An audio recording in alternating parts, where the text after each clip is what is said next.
good evening, and welcome to Late Night Science. I hope you're somewhere peaceful, perhaps resting beneath a dim light, the world outside quiet, your thoughts as gentle as the tide.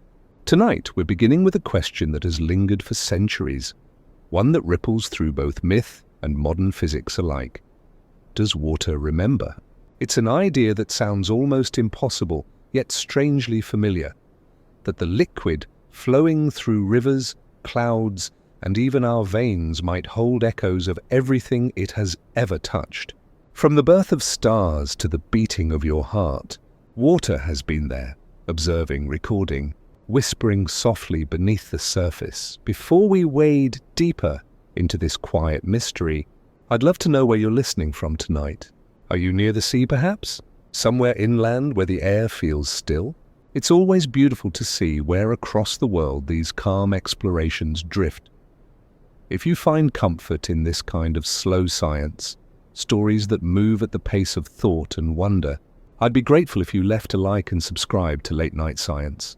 It helps these gentle journeys reach more curious minds. And to those of you who have already joined this small, thoughtful community, thank you. You are the reason this space feels like a conversation, not just a broadcast. Now take a slow breath. Let your mind settle like silt at the bottom of a quiet pond.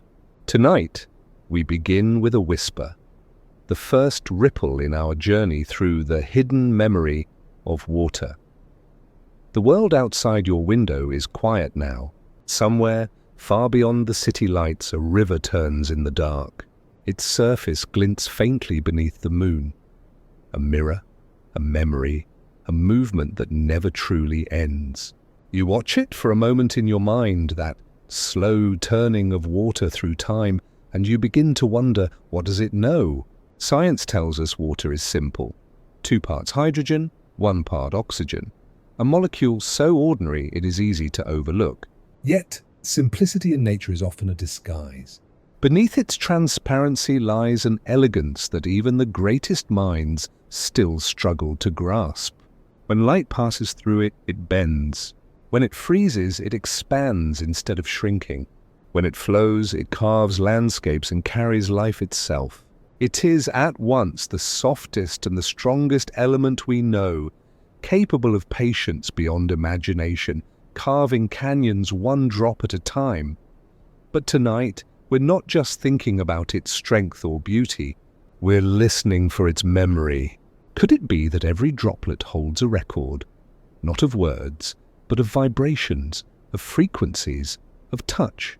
Could the water inside you right now have once passed through the lungs of a dinosaur, or the roots of an ancient forest, or the deep heart of a comet that fell to Earth billions of years ago? The thought feels romantic, perhaps even impossible, yet when you hold a glass of water, you are holding the oldest substance your hands will ever touch. Every molecule of it has traveled through oceans and storms, through living bodies and ancient stones. It has been frozen, vaporized, condensed, and reborn, again and again, since the dawn of this planet.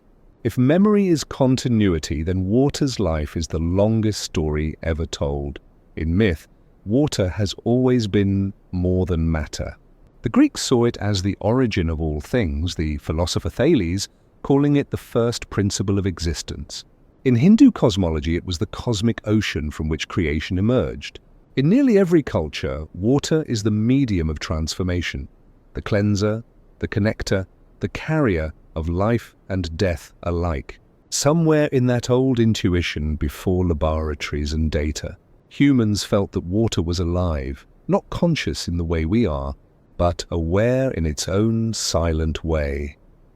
And then came science, careful, deliberate, stripping myth from meaning, yet sometimes arriving back at the same mystery. We now know that water's structure is dynamic, constantly forming and breaking billions of hydrogen bonds each second. Each molecule dances with its neighbors in a network so intricate it resembles a living web. It responds to temperature, pressure, even sound, shifting patterns invisibly in response to its environment. Some researchers suggest that these microstructures could, in theory, encode traces of influence, like a faint resonance of what it has encountered. If that's true, then perhaps water doesn't remember like a brain remembers. It remembers like a song echoing in an empty hall, but not everyone agrees, of course. The notion of water's memory challenges conventional physics, and for many, it sounds too mystical to be true. And yet there's something oddly persistent about the idea, as though the mystery refuses to evaporate. Maybe the fascination says more about us than about water. We want to believe that nature listens, that the world is not indifferent, that when we whisper into the stream, something, even if it's only a vibration, remains. Imagine for a moment standing beside a still lake. You toss a single pebble into the surface. Circles ripple outward until they vanish into smoothness. But invisibly, that motion never really ends. The energy disperses, spreads, translates into smaller and smaller waves until it becomes vibration, then heat, then silence. The lake seems calm again, but the echo of the pebble has become part of it. This is how memory might exist in water, not as storage, but as transformation. What touches it becomes it. Inside your own body, this same principle unfolds. You are, after all, mostly water, flowing, responding, resonating. The blood that carries your breath, the tears that hold emotion, the tiny streams inside your brain where thought sparks and dissolves. All of them move like rivers, obeying unseen tides. To wonder if water remembers is also to ask, do we remember through it? Are our bodies instruments through which the universe replays its oldest symphony? When astronauts look back at Earth, they see a shimmering blue sphere, an ocean world. To them and to us, it looks alive. Maybe that's not a metaphor. The planet's oceans breathe like lungs. Its rain circulates like blood. The same water rises into clouds, falls as rain, sinks into soil, enters roots, flows into rivers, and returns to the sea. An endless circulation that mirrors the pulse within our veins. What if the earth itself is remembering, through this endless rhythm, every cycle of creation it has ever known? You might think of memory as something private, contained in neurons, sealed in the mind. But water's version, if it exists, would be collective, diffused, impossible to separate.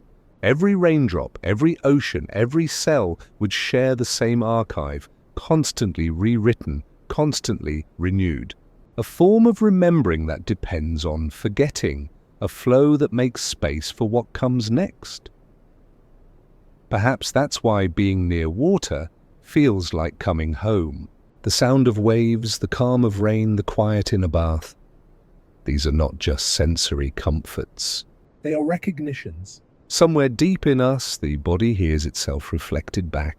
The water outside and the water within fall into resonance. For a brief moment, there is no boundary between what flows through you and what flows through the world. It's tempting to wish for proof, for an experiment, a data point, a definitive answer. But maybe that's not what this mystery asks of us. Maybe water's memory is not something to solve, but something to feel. An invitation to remember that we too are temporary shapes of flow. To realize that the same molecule passing through your veins tonight may, one day, be rain on another continent, or frost on the wing of a bird, or mist rising from a mountain lake at dawn. As you listen, perhaps you can sense it. That quiet hum beneath the stillness, the molecular murmur that never stops, the whisper beneath the surface, every droplet moving toward a place it has already been, carrying within it not knowledge but continuity. And maybe that's what memory really is. Not the past preserved, but the present remembering how to move forward. So before we drift deeper into the origins of this water, its cosmic story, its improbable arrival on Earth, take a moment to imagine the glass beside you. It may have once been part of a glacier, a monsoon, a tear, a tide. Now, for this small moment, it is part of you. And when it leaves, it will carry something of you too. A trace, a vibration, a brief signature in the endless stream. What does it remember of that? The answers, like the ripples, move quietly onward, toward the next chapter, a drop from the beginning. Before there were oceans, before there were clouds, before the first whisper of wind moved across a planet's surface, there was darkness. Not an empty darkness, but one heavy with potential. In that vast silence, hydrogen and oxygen wandered separately through the newborn universe, strangers in an expanding night. And then, somewhere between gravity and chance, they found one another. In that meeting, delicate, inevitable, the first droplets were born. Water did not begin on Earth. It began in the stars. You can imagine it now, the chaos of a stellar nursery, a cloud of dust and gas swirling in the gravitational cradle of a young sun. Hydrogen, abundant and restless, fuses into helium, releasing unimaginable light. Oxygen forms later in the dying throes of older stars, supernovae scattering their luminous ashes into space. Out of those ashes, hydrogen and oxygen meet, bond, freeze, drift. Tiny crystals of ice, the universe's first mirrors, reflecting starlight across billions of years. Even now, comets carry these ancient fragments. Each one is a time capsule from before the planets themselves existed, the frozen breath of creation. When a comet streaks across the night sky, it isn't just a trail of light. It is a messenger from that early epoch, releasing vapor older than the Earth itself. Perhaps you've seen one once, cutting through the dark, brief, and brilliant. You may have made a wish on it, not realizing that what you were really seeing was memory, water, remembering where it came from. When Earth was still molten and raw, bombarded by meteors wrapped in a toxic atmosphere, it seemed impossible that water could exist here. The surface was a chaos of magma and lightning, an inferno with no place for liquid calm. But those same comets, those icy travelers from deep space, collided with our young planet again and again. Each impact released a breath of vapor that condensed, cooled, and fell back to the surface. In time, the deluge began. For millions of years, rain fell without pause. It hissed on the rocks, filled the craters, carved the first valleys. Eventually, the planet's fury softened. Oceans gathered. Sky met sea. The age of water had begun. When you look at the sea now, it's hard to imagine it as alien, as something that arrived from beyond the stars. Yet every molecule within it bears that signature. The hydrogen it carries is ancient, born in the first moments after the Big Bang. The oxygen came later, forged in stellar furnaces. Together they form something both simple and impossible, a substance that can dissolve stone, shape weather, cradle life. Every glass of water is, in truth, a small piece of the cosmos that never left. It's comforting to think of that we too are made from something so old. When you drink, you are tasting the universe's memory. You are participating in an inheritance that began before there were eyes to see or voices to speak. The same atoms that flow through your body tonight once drifted in the tail of a comet, or froze inside an asteroid, or fell as icy rain onto a barren world. Each drop you swallow is a messenger from time itself, carrying whispers from the stars that birthed it. Scientists sometimes call this process the cosmic water cycle. But unlike the rain cycle we know on Earth, this one spans billions of years and unthinkable distances. Water forms in space, becomes ice, rides within asteroids, melts on planets, evaporates into atmospheres, and sometimes escapes back into space again. Across the galaxy, the same atoms of hydrogen and oxygen are endlessly rearranged, as though the universe itself breathes through them. An inhale of condensation, an exhale of evaporation, repeated across eternity. Perhaps that's why, when we look up at the night sky, we feel an ache that's hard to explain. The stars we see are not foreign to us. They are our relatives. The water in our eyes, glinting under starlight, recognizes its origin. It's as if the cosmos left small, liquid windows within us so that it could look back at itself. But even in this vast perspective, there is something intimate about water's story. Imagine a single droplet suspended in the vacuum of space, frozen for eons, drifting unnoticed between suns. To our minds, it seems lifeless. Yet, given time and gravity, that same droplet might one day melt on the surface of a young world, join with others, flow into a stream, and cradle the first flicker of living chemistry. In that sense, water is the patient architect of life. A quiet artist, shaping possibility long before the stage was ready. When the first oceans formed, they became both mirror and memory. They reflected the new sky while holding within their depths the record of the planet's violent youth, dissolved minerals, volcanic heat, lightning's fingerprints. And somewhere in those swirling tides, chemistry began to flirt with consciousness. Molecules met, combined, broke apart, tried again. The first cells may have formed within bubbles of water, protected by its embrace, nourished by its balance of chaos and calm. So when you trace life backward, beyond biology, beyond carbon chains and genetic codes, you find water waiting. It is the silent witness to every beginning, the constant companion of transformation. It does not think or choose, yet it allows choice to exist. It does not create life directly, yet life is impossible without it. That paradox, passive yet essential, still yet shaping, has always made water a bridge between science and philosophy. It behaves like a thing that knows what is needed, yet its knowing is purely physical, purely elegant. And still, one question ripples through: why this molecule? Why not another? Why does water, and only water, have these miraculous properties that allow life to arise and endure? Its structure bends light just enough to let the deep ocean glow. Its density shifts to keep ice floating so lakes freeze from the top down, protecting what lies beneath. Its surface tension holds together a drop, like a thought suspended in air. Everything it does seems fine-tuned for continuity, as if creation itself entrusted memory to its flow. Perhaps the universe, vast and ancient as it is, needed a medium that could connect beginnings and endings. Something that could remember stars and carry that memory into the veins of living things. Water became that bridge, and we, unknowingly, are shaped by its persistence.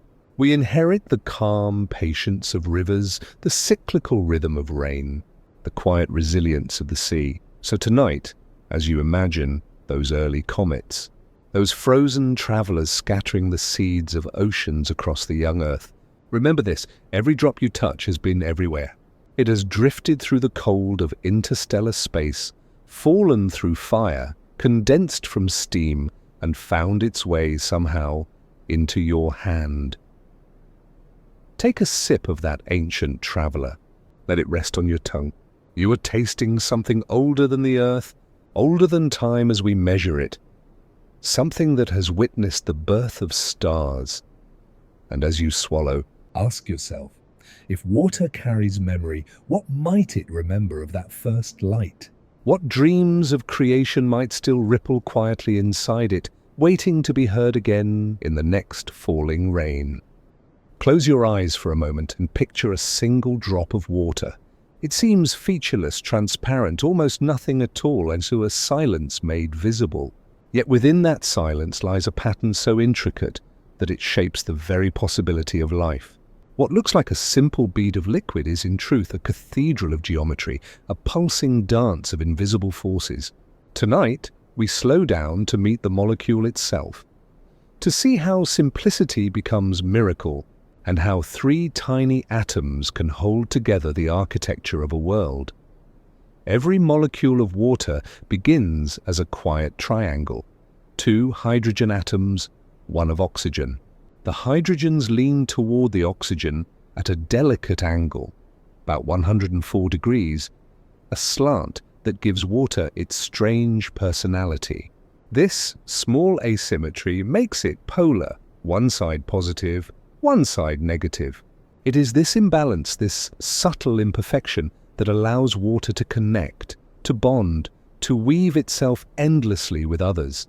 You might think of each molecule as a hand extended, one side offering, one side receiving, linking to neighbors in an intricate lattice that forms, breaks, reforms again 1,000,000,000,000 times each second. That flickering network is called hydrogen bonding, and it is both fragile and resilient. Each bond is a whisper, a brief attraction between charges lasting only a heartbeat before it rearranges. Yet together these fleeting connections create the most stable system known, an ever-shifting web that gives water its astonishing traits. It's why it can flow like silk yet hold together like glass. It's why it can dissolve salt, carry nutrients, and shape stone. It's why life itself can exist in such delicate balance. Imagine standing inside that web. If your mind could shrink enough to wander between molecules, you would see a liquid crystal, billions of triangles flashing into existence and dissolving again, like fireflies in a dark field. Each moment, the network rearranges, forming new paths, new relationships, new harmonies. The entire fluid is alive with motion, but not chaos. There's rhythm here, a kind of choreography at the edge of order. Water dances between solidity and freedom, never quite choosing one over the other. That in-between nature is its secret strength. At low temperatures, those bonds lock into symmetry. Water becomes ice, its molecules arranging into hexagons. 6-pointed stars repeating across a frozen lattice. No two snowflakes are exactly alike, yet everyone follows that same fundamental geometry. When you hold a snowflake, you hold a moment of perfect order born from motion. The pattern is fragile, but its logic is eternal, even melting. It remembers the beauty of structure as it returns to fluid grace. Scientists have spent centuries trying to understand why water behaves the way it does, why it defies so many of nature's usual rules. Most substances contract when they freeze. Water expands. Most liquids grow denser as they cool. Water grows lighter at just the right temperature to keep ice floating, protecting life below. Its heat capacity is enormous, allowing oceans to absorb sunlight by day and release it slowly by night, tempering the wildness of climate. It is, in every sense, a stabilizer, the great equalizer of the physical world. And yet, all of this balance arises from imbalance, from a tiny tilt in a molecule's angle, from a subtle unevenness in charge. It is a reminder that perfection often hides in imperfection, that symmetry is not always strength. There is something deeply poetic about that. Water's harmony is not born from stillness, but from motion, from the ceaseless breaking and remaking of bonds.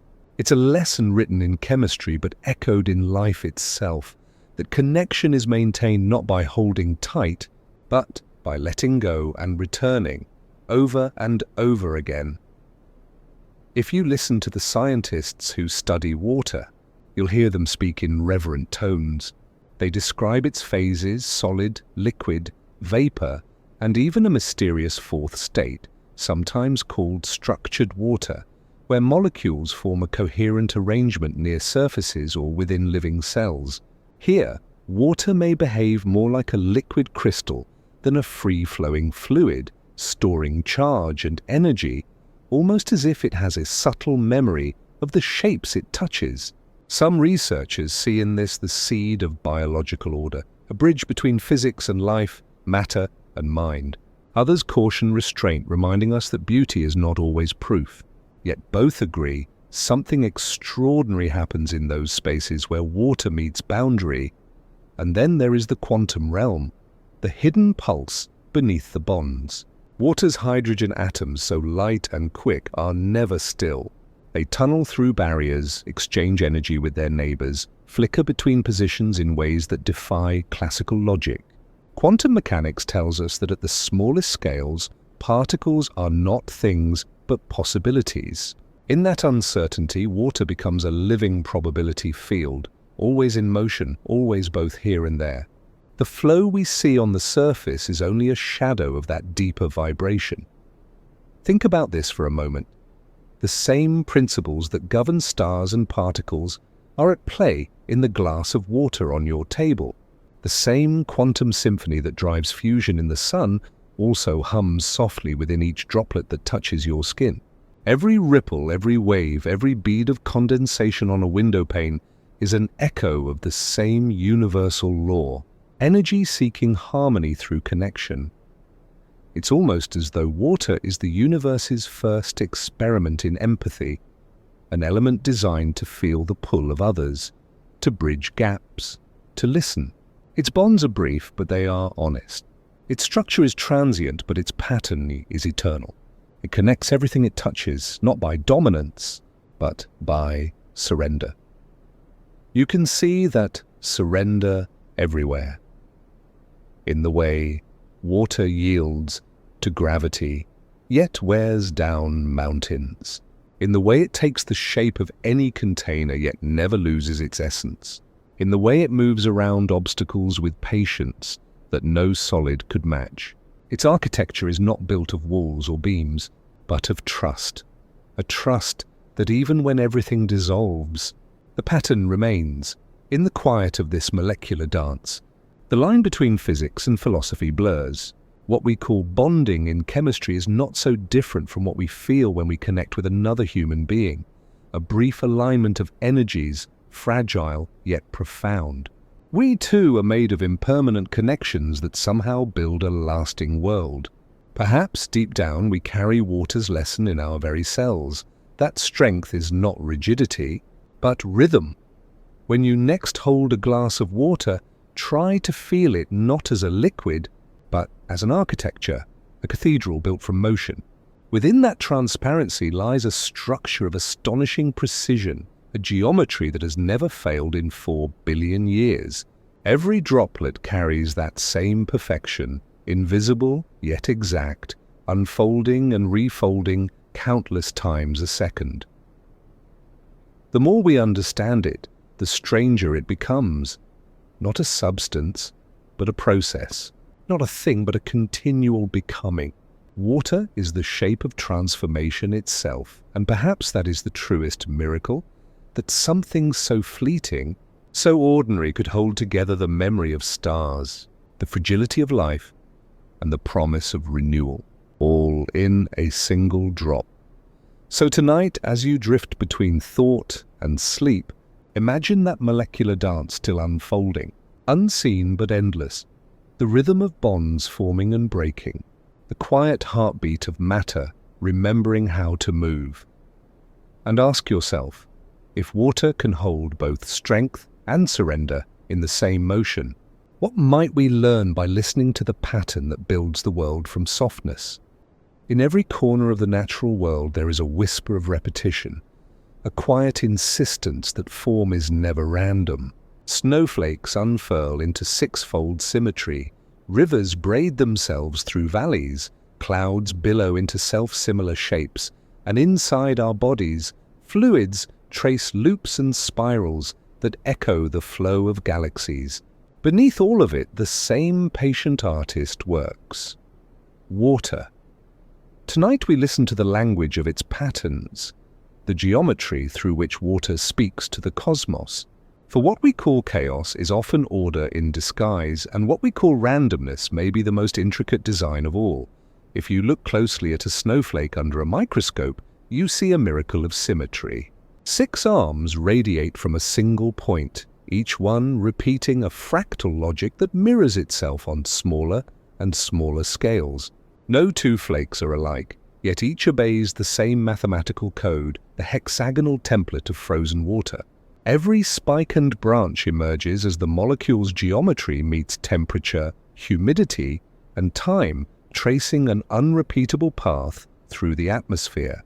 The pattern is both strict and free, disciplined yet improvisational, like a jazz solo written in ice. That hexagonal rhythm doesn't stop in winter. It appears in basalt columns, in honeycomb, in the cells of a leaf. 6, it seems, is water's chosen signature, the most efficient way to fill space while allowing movement. In physics, this efficiency is known as close packing. In nature, it feels like grace. Zoom out from snowflakes, and you find water still drawing geometry on grander scales. Rivers do not simply wander. They follow mathematical laws called fractals, self-similar branching structures that repeat across scales. From the smallest trickle on a mountainside to the vast veins of the Amazon Delta, each follows the same principle, a pattern that minimizes energy while maximizing reach. The same rule shapes our veins, our lungs, and the neural pathways of the brain. Nature reuses what works, and water is its favorite pen. The mathematician Benoit Mandelbrot once said that clouds are not spheres, mountains are not cones, and lightning is not a line. He might have added, water is not just liquid. It is form made restless, a sculptor of space and time. Every drop, every current, is an artist tracing the hidden algorithms of existence. Consider the spiral. You find it in whirlpools, hurricanes, and galaxies. In the nautilus shell, the sunflower's seeds, and the cochlea of your ear. This is the Fibonacci sequence come alive, numbers that describe how growth unfolds most efficiently in space. In water, spirals are not decorative. They are functional. They allow flow to accelerate without chaos, energy to move without loss. Leonardo da Vinci sketched them endlessly in his notebooks, trying to decipher their language. He sensed that the same pattern spinning through rivers also moved through air, flame, and even the blood in his veins. He called it il moto continuo, the continuous motion that unites all things. If fractals describe the structure of water's journey, waves describe its song. Every surface ripple, every crest and trough carries information about wind, gravity, and resonance. In quantum mechanics, even particles are described as waves, vibrations of probability. Water, then, becomes the perfect metaphor for matter itself, a medium where form and motion are inseparable. The wave is not something that moves through water. It is the movement of water. The pattern is the process. When we look at the surface of the sea, we are witnessing an orchestra of frequencies, some visible, some too slow or too fast for our eyes to catch. A drop of rain falling into a still pond sends concentric circles outward, echoing endlessly until they meet the edges. The same pattern governs sound, light, and thought. Energy radiates, interacts, interferes, and reorganizes. The mathematics of water becomes the mathematics of consciousness. In laboratories, scientists explore how these patterns form. When they vibrate a thin layer of water on a metal plate, geometric shapes emerge, hexagons, stars, and lattices that shift with each frequency. This is known as cymatics, from the Greek chyma meaning wave. To some, it is a poetic curiosity. To others, it hints at a deeper truth, that vibration creates structure, sound becomes form, motion becomes matter. You could imagine the early Earth as a vast cymatic experiment, energy rippling across oceans, shaping minerals, membranes, and molecules into the first patterns of life. What began as vibration became chemistry. What began as resonance became metabolism.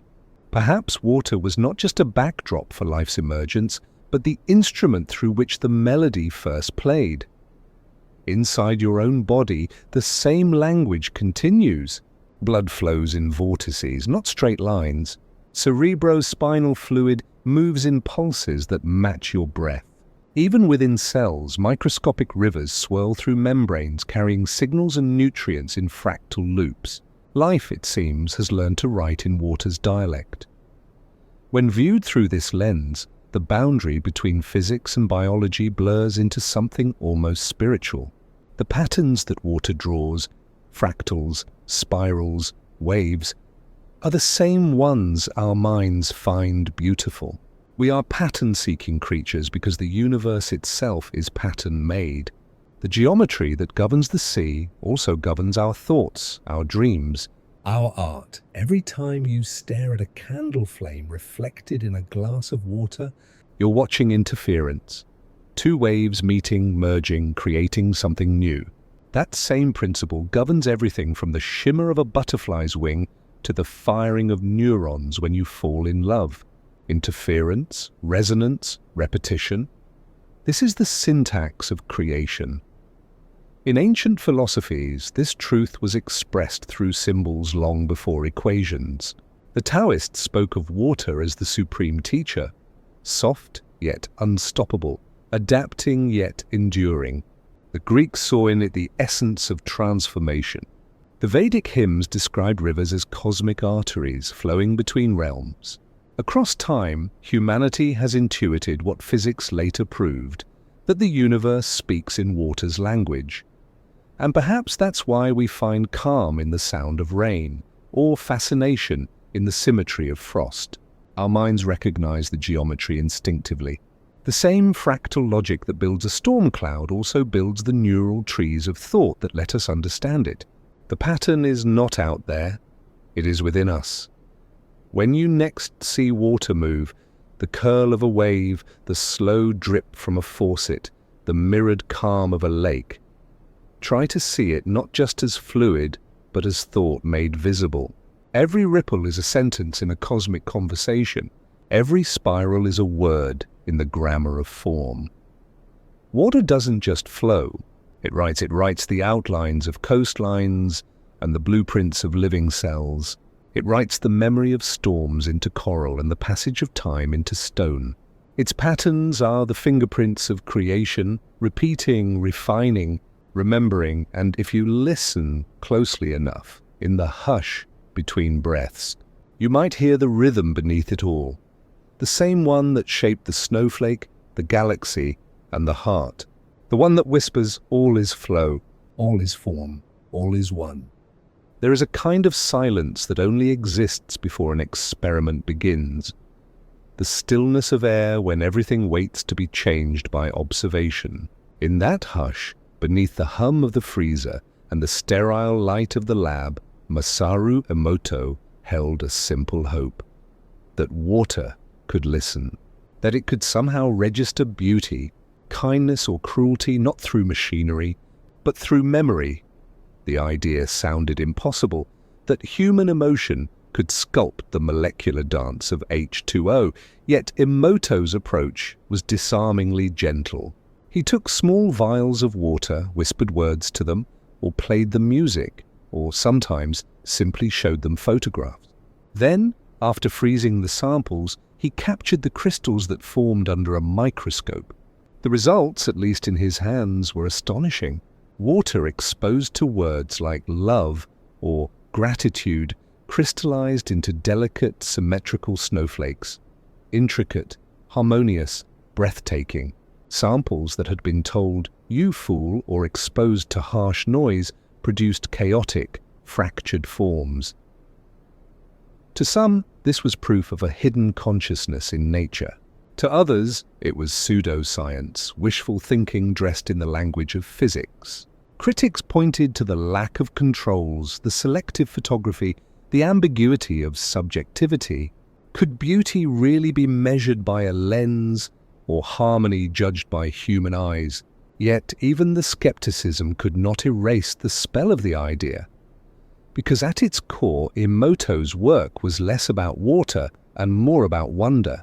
It invited us to imagine a world in which our emotions leave visible traces, where kindness imprints itself on the physical fabric of existence. The notion that thought could alter matter has long haunted both mystics and physicists. From telepathy to quantum entanglement, from prayer to placebo, humanity has always asked whether consciousness can reach beyond the body. Emoto's crystals, for all their controversy, gave that yearning a shape we could see.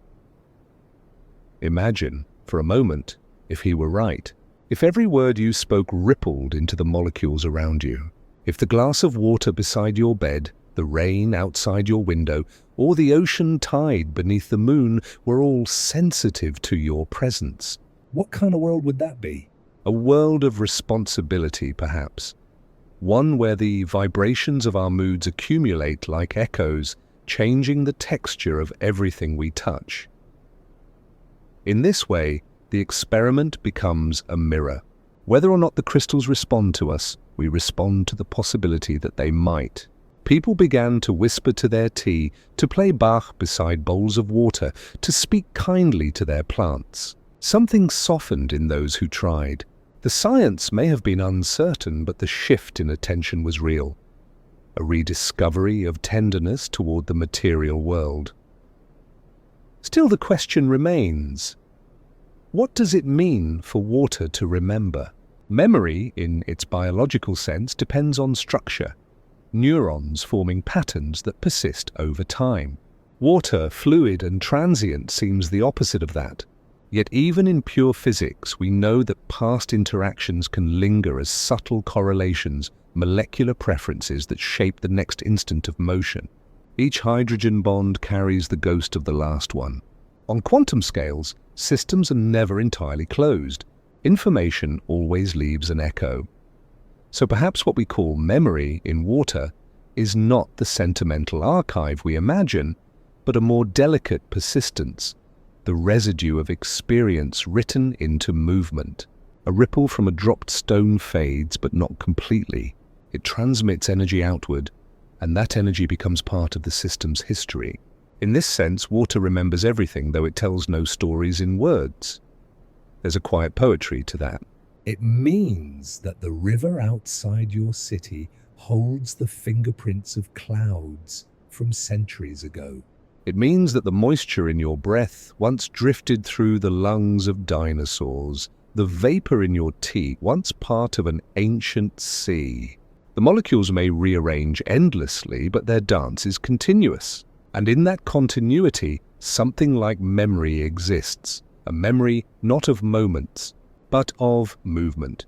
Emoto's photographs, real or not, tapped into this deep intuition that the boundary between the physical and the emotional is porous.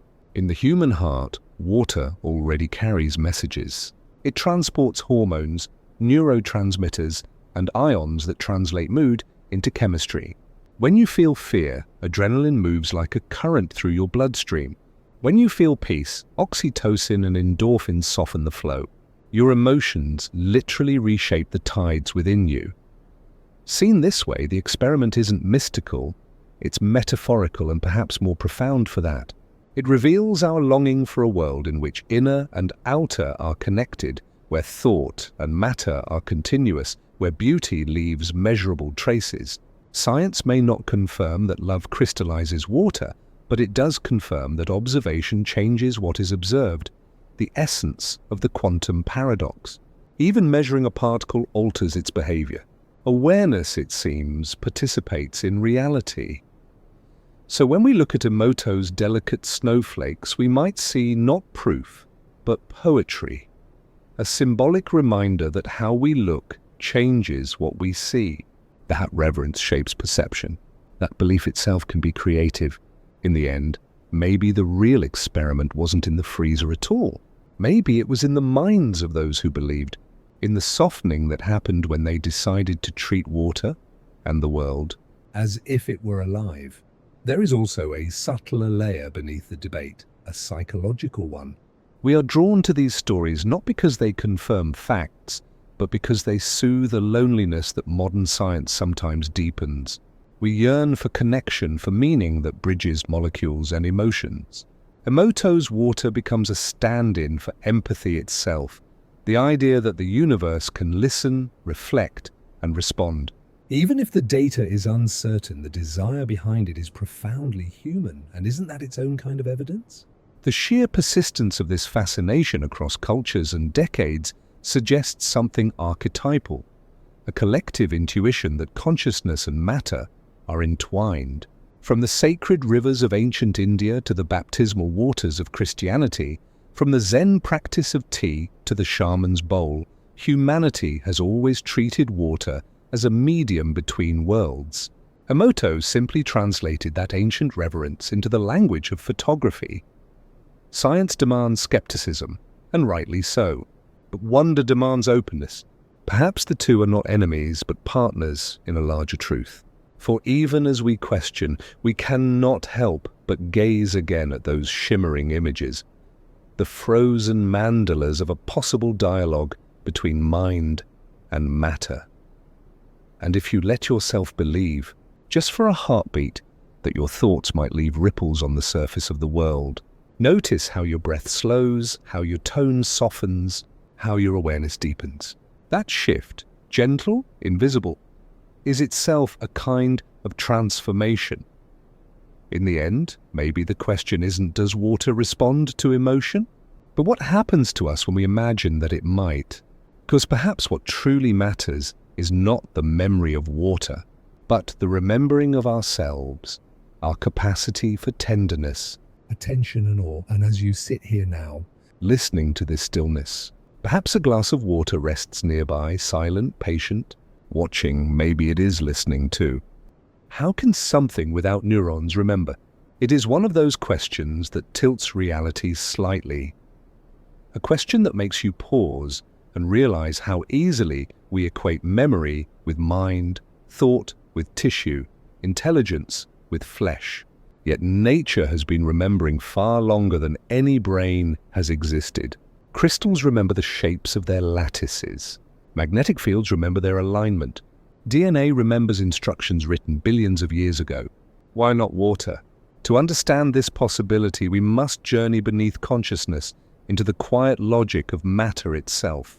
Imagine a drop of water not as an inert liquid, but as a living architecture, a constantly shifting city of molecules.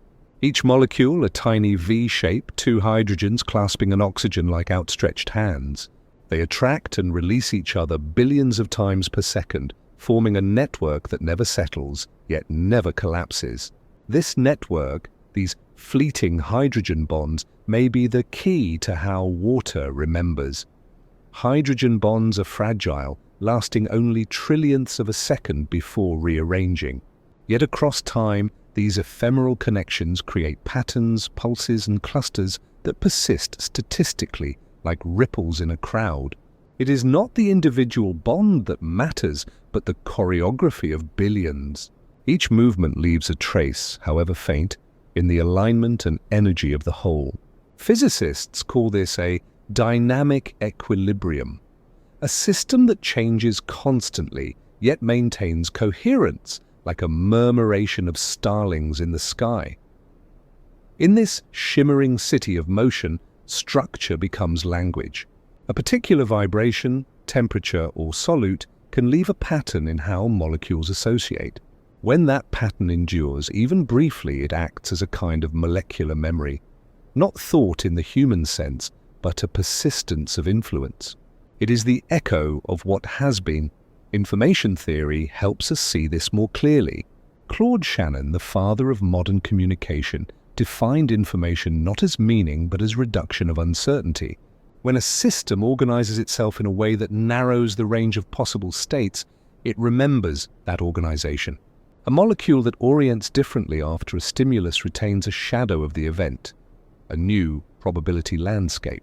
In water, those landscapes may form and dissolve endlessly, giving rise to transient memories that ripple through its structure like notes in a melody. This idea isn't fantasy. In materials science, we already know that certain systems exhibit what is called hysteresis, a dependence on past states. A magnet remembers the field that once aligned it. a metal remembers the stress that bent it. Even the plasticity of the brain at its core is a kind of hysteresis, neurons strengthening or weakening based on past activity. Water may do something similar, only faster and subtler, its molecular dance too fleeting for our instruments to easily perceive. In the 1980s, the French immunologist Jacques Benveniste proposed that water could retain imprints of substances long after they were diluted beyond any measurable trace, the so-called memory of water. His findings were controversial, even scandalous, and subsequent attempts to replicate them failed under controlled conditions. Yet behind the controversy lay a deeper question. Could molecular structure encode information in ways we do not yet understand? Could coherence, not chemistry, be the missing ingredient? To explore that, we turn to the work of physicists Giuliano Preparata and Emilio Del Giudice, who suggested that water may form coherent domains, regions where molecules oscillate in synchrony, sharing quantum information across distances thousands of times larger than a single molecule. Within these domains, water behaves less like a liquid and more like a collective wave, capable of storing and exchanging energy with extraordinary precision. If true, this would mean that water is not simply a solvent, but a medium of resonance, a kind of quantum memory foam. A stimulus, even a weak one like an electromagnetic field or vibration, could shift the coherence of these domains, imprinting a subtle signature that lasts until the next perturbation. To our instruments, this might appear as noise. But in the language of the universe, it could be signal, a faint hum of stored possibility. The beauty of this concept lies in its humility. It doesn't claim consciousness for water, only responsiveness. It suggests that memory may not require mind, that information can dwell in structure, rhythm, and relation. Just as a spiderweb holds the memory of wind in its tension, or a violin string remembers the last vibration it carried, water might hold echoes of what it has touched. And perhaps this is how the universe remembers itself. Not through thoughts or diaries, but through form. Every pattern that persists, every tendency that reappears, every law that repeats. These are its memories, inscribed not in neurons but in nature. Consider too how this idea reframes our own existence. Our bodies are 60% water by volume, but far more by molecule. Within us, coherent domains may shimmer and fluctuate with each heartbeat, each breath. The water in our cells could, in some literal sense, carry the history of what we have felt, eaten, breathed, and dreamed. Every sip of water that enters us joins an ancient lineage of molecules that once circulated in clouds. Rivers and oceans, a shared memory of Earth. And if that sounds too poetic... Remember, science often begins in poetry. Many great discoveries were once metaphors waiting to become measurements. Electricity was once vital fire. Gravity was once the tendency of matter toward love.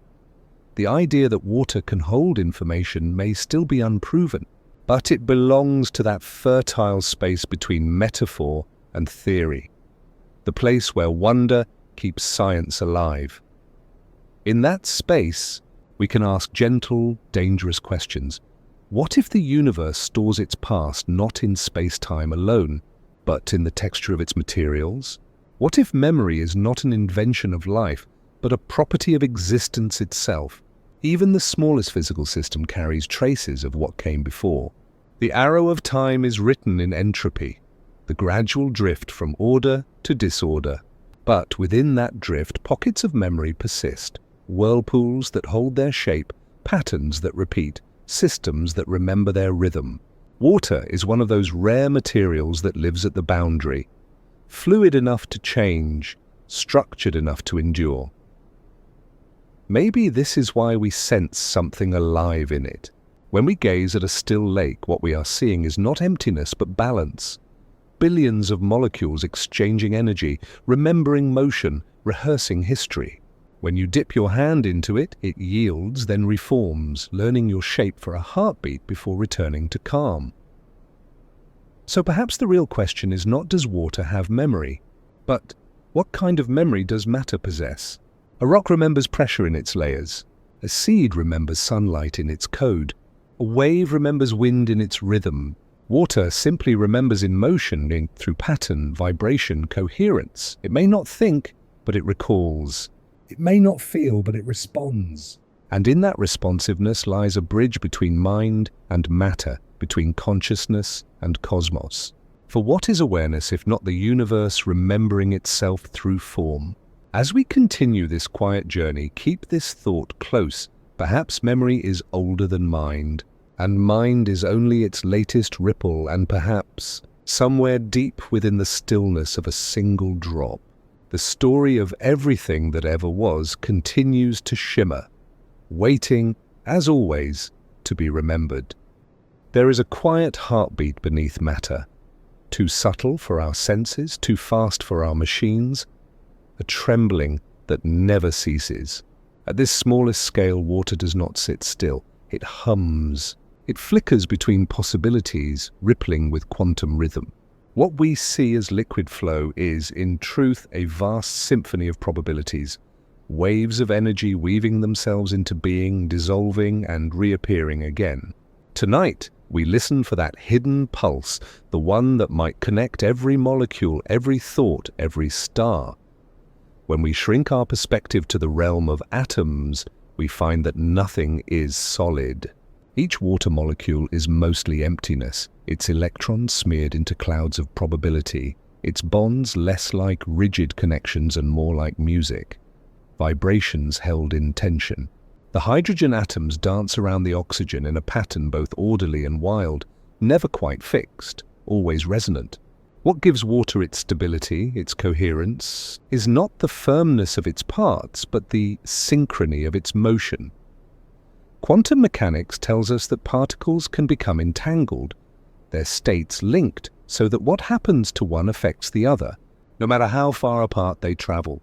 In theory, this could occur within the countless molecules of water, especially in clusters where hydrogen bonds pulse in unison. When millions of these tiny oscillations align, they form what some physicists call quantum coherence domains, regions where water behaves as if it were one single entity, one coordinated wave. These coherent domains are not imaginary. They are predicted by quantum electrodynamics, the theory that unites light and matter in a shared dance of energy. Within these domains, water molecules exchange photons with each other continuously, creating a kind of electromagnetic conversation. The molecules vibrate together at specific frequencies, storing and releasing information in a rhythm far more precise than any clock we've built. Imagine a choir where each voice is a molecule, and together they sing in perfect resonance, weaving a field of harmony so complete that individuality disappears. In such a system, information does not need to travel. It is shared instantly through coherence, just as all the notes in a chord exist together simultaneously. This is why some scientists speculate that water might serve as nature's own quantum field of communication, not a transmitter in the human sense, but a resonant medium that connects. The same kind of coherence that binds water molecules may also underlie the coherence in living systems, cells, tissues, even brains. Consider the human body, 70% water by weight, but nearly 100% by molecule. Inside us, trillions of these coherent domains might hum in resonance with one another, creating a field of quantum communication that allows cells to coordinate their activity beyond the limits of chemistry alone. Biophysicist Mei-Wan Ho called this the liquid crystalline continuum, a shimmering web of coherence that makes life feel alive. If this sounds mystical, remember that even standard quantum physics admits a strange truth. Everything that exists is made not of things but of vibrations, fields, not particles. Water, then, is not merely a substance. It is a frequency, a conductor of oscillations that echo through space and time. And because it is everywhere, in oceans, air, blood, and cloud, its quantum pulse might be one of the universe's oldest songs. Imagine standing beside a still pond at dawn. You toss a pebble and ripples expand outward, colliding, interfering, blending into new patterns. On the surface, it looks like chaos. Underneath, it's perfect mathematics. Now imagine that same principle at the quantum level. Trillions of ripples overlapping inside every drop, forming fields of resonance that stretch invisibly through space. That is coherence. It is not motion through time, but harmony across possibility. The Italian physicist Emilio del Giudice believed that coherent water could store and transfer electromagnetic information much like a radio antenna. Each domain, he said, could capture subtle signals from its environment, vibrations of light, sound, or even biological fields, and translate them into structural changes. This might explain why water is so sensitive to its surroundings, why even minute variations in temperature, pressure, or intent seem to leave an imprint. The phenomenon may not be mystical at all, but quantum mechanical, an expression of water's openness to the wider field. And if that is true, then perhaps every droplet on Earth is linked by resonance. The rain that falls tonight in the desert may vibrate in sympathetic rhythm with the ice of Antarctica. Oceans may whisper to clouds, rivers to roots, waves to wind, not through sound but through coherence, an invisible communication woven into the architecture of existence itself. Entanglement defies our intuition because it dissolves distance. Two particles that were once together remain connected, no matter how far apart they drift. In the mathematics of quantum theory, their states are described by one shared wave function, a single heartbeat stretched across space. If water's coherence extends even fractionally into this realm, then the entire ocean is, in some sense, one organism, like a field that remembers, responds, and resonates as a whole. But coherence has a fragile beauty. It can be disrupted by heat, noise, or interference. The more turbulence in a system, the shorter its quantum memory. Yet life seems to have found ways to preserve coherence in the midst of chaos. Photosynthetic bacteria, for instance, use quantum superposition to transfer energy efficiently through water-rich proteins. The process works only because coherence is maintained long enough for the system to choose the best path. The same may be true for neural networks and DNA, places where water's quantum order guides molecular decisions that sustain life. Perhaps coherence, then, is what makes life possible at all. A sustained quantum pulse maintained within the noise of entropy. Water may be the custodian of that order, the conductor of the living orchestra. Without it, our cells would be chemical chaos, our thoughts static noise. With it, they become music, and maybe this is why water seems to calm us. When we listen to waves or rain, we are hearing resonance, a macrocosmic echo of the quantum rhythms that already hum within us. It is recognition.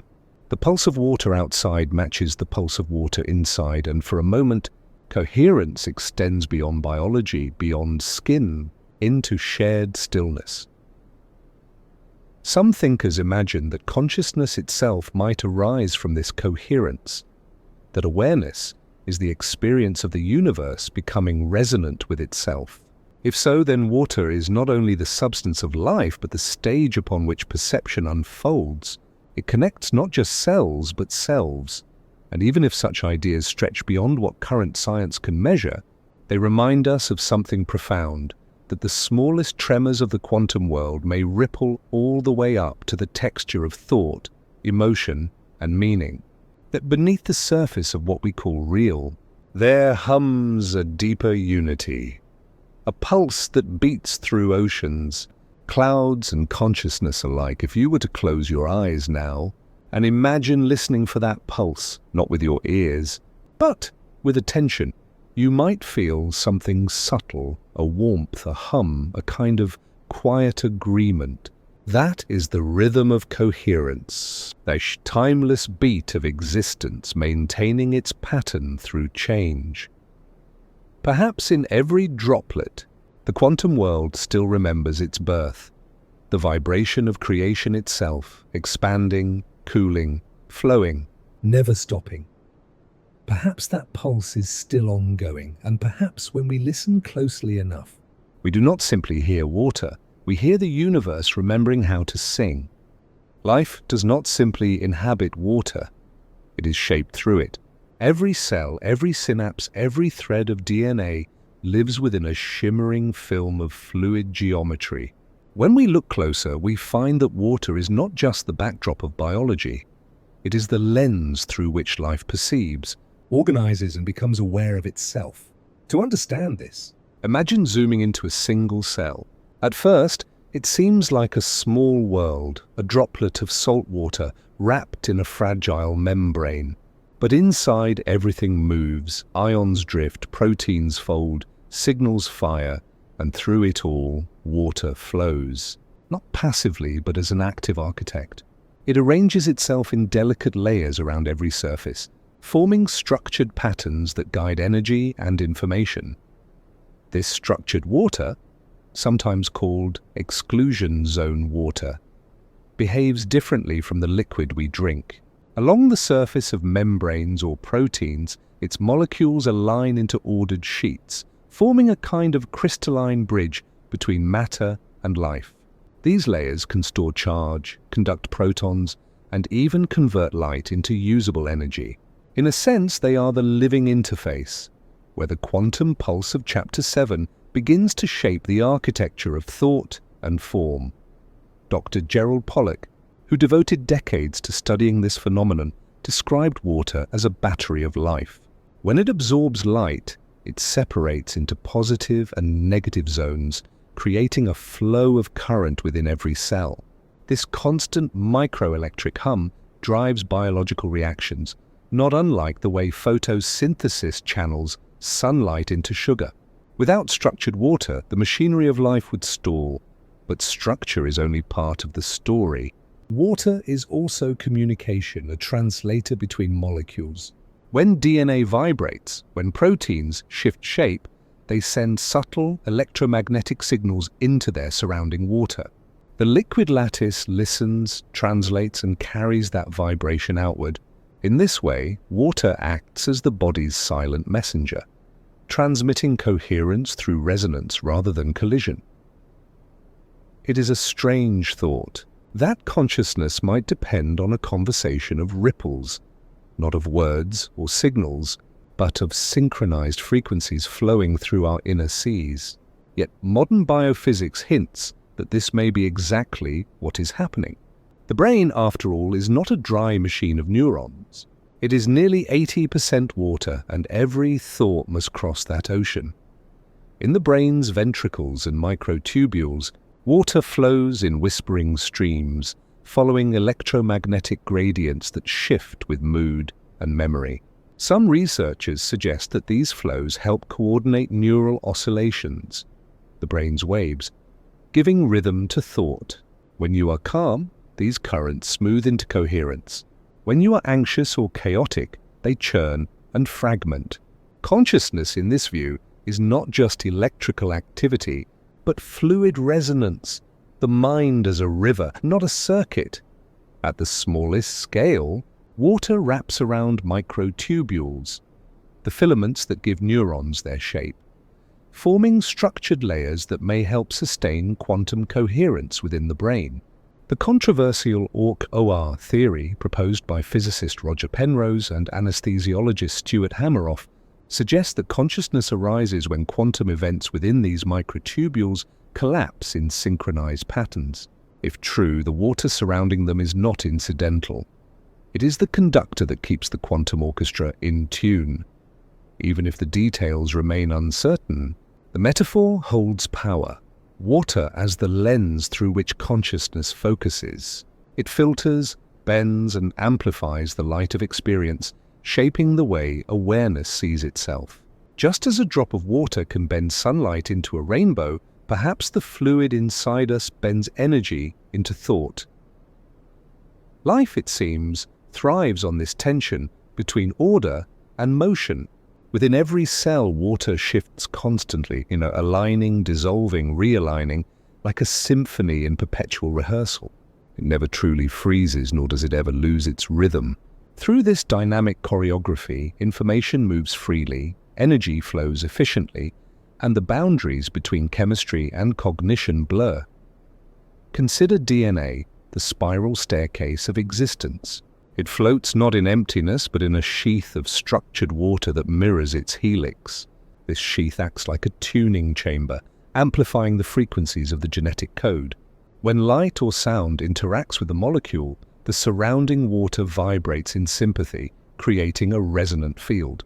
In this way, the double helix is both a code and an instrument one that sings its own structure through water's living memory. Even beyond the cell, the story continues.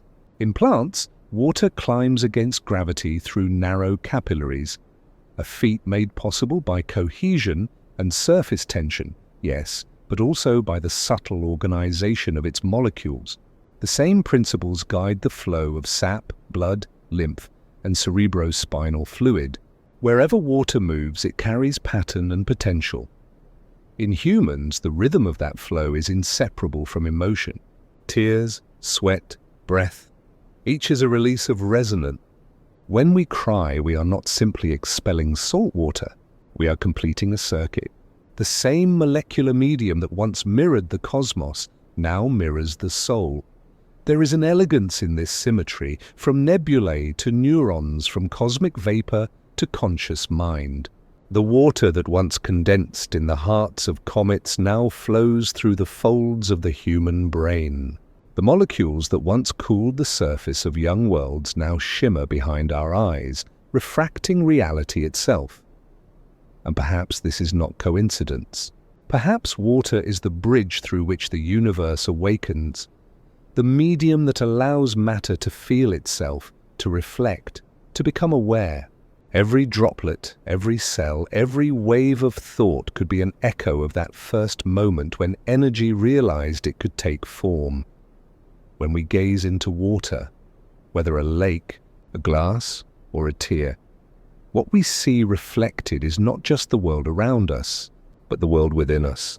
The patterns of reflection, distortion, and flow are the same patterns that guide the mind. This is why mystics have long seen water as a symbol of consciousness, ever shifting, ever clear, capable of infinite depth.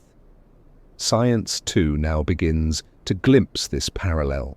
Through MRI and spectroscopy, researchers can map how water's motion in the brain changes with emotion, memory, and dream. In meditation, the brain's water content subtly reorganizes, aligning with slower, more coherent rhythms. Even our sleep, that nightly return to stillness, is shaped by the gentle cycling of cerebrospinal fluid, washing the mind clean, restoring coherence for another day of perception. Perhaps consciousness, like water, is not something we have, but something that flows through us, a continuum from molecule to mind, from body to biosphere. The self, then, is not a static point, but a pattern in motion, a wave sustained by balance. And when that wave ends, when the flow of life returns to stillness, the water remains. It evaporates, condenses, falls again. It continues its cycle. The same molecules that once formed our tears may someday form another's heartbeat, another's dream. So the living lens never dies. It only changes shape. Each life refracts the light of consciousness for a while, bending it through the prism of individuality, then releases it back into the whole. To see life this way, Iterma's water, seeing itself, is to understand that awareness is not confined to the brain, nor even to the body. It is a property of flow, of coherence, of the dance between structure and surrender. When we drink, we do not simply hydrate the body. We complete a circuit billions of years in the making. The same molecules that once drifted through space now move through thought. The same rhythm that shaped the tides now beats in the heart. The living lens is not just metaphor. It is a mirror, quietly reminding us that the universe looks at itself through eyes of liquid light. And in that reflection, fleeting, luminous and always in motion, we see what it means to be alive.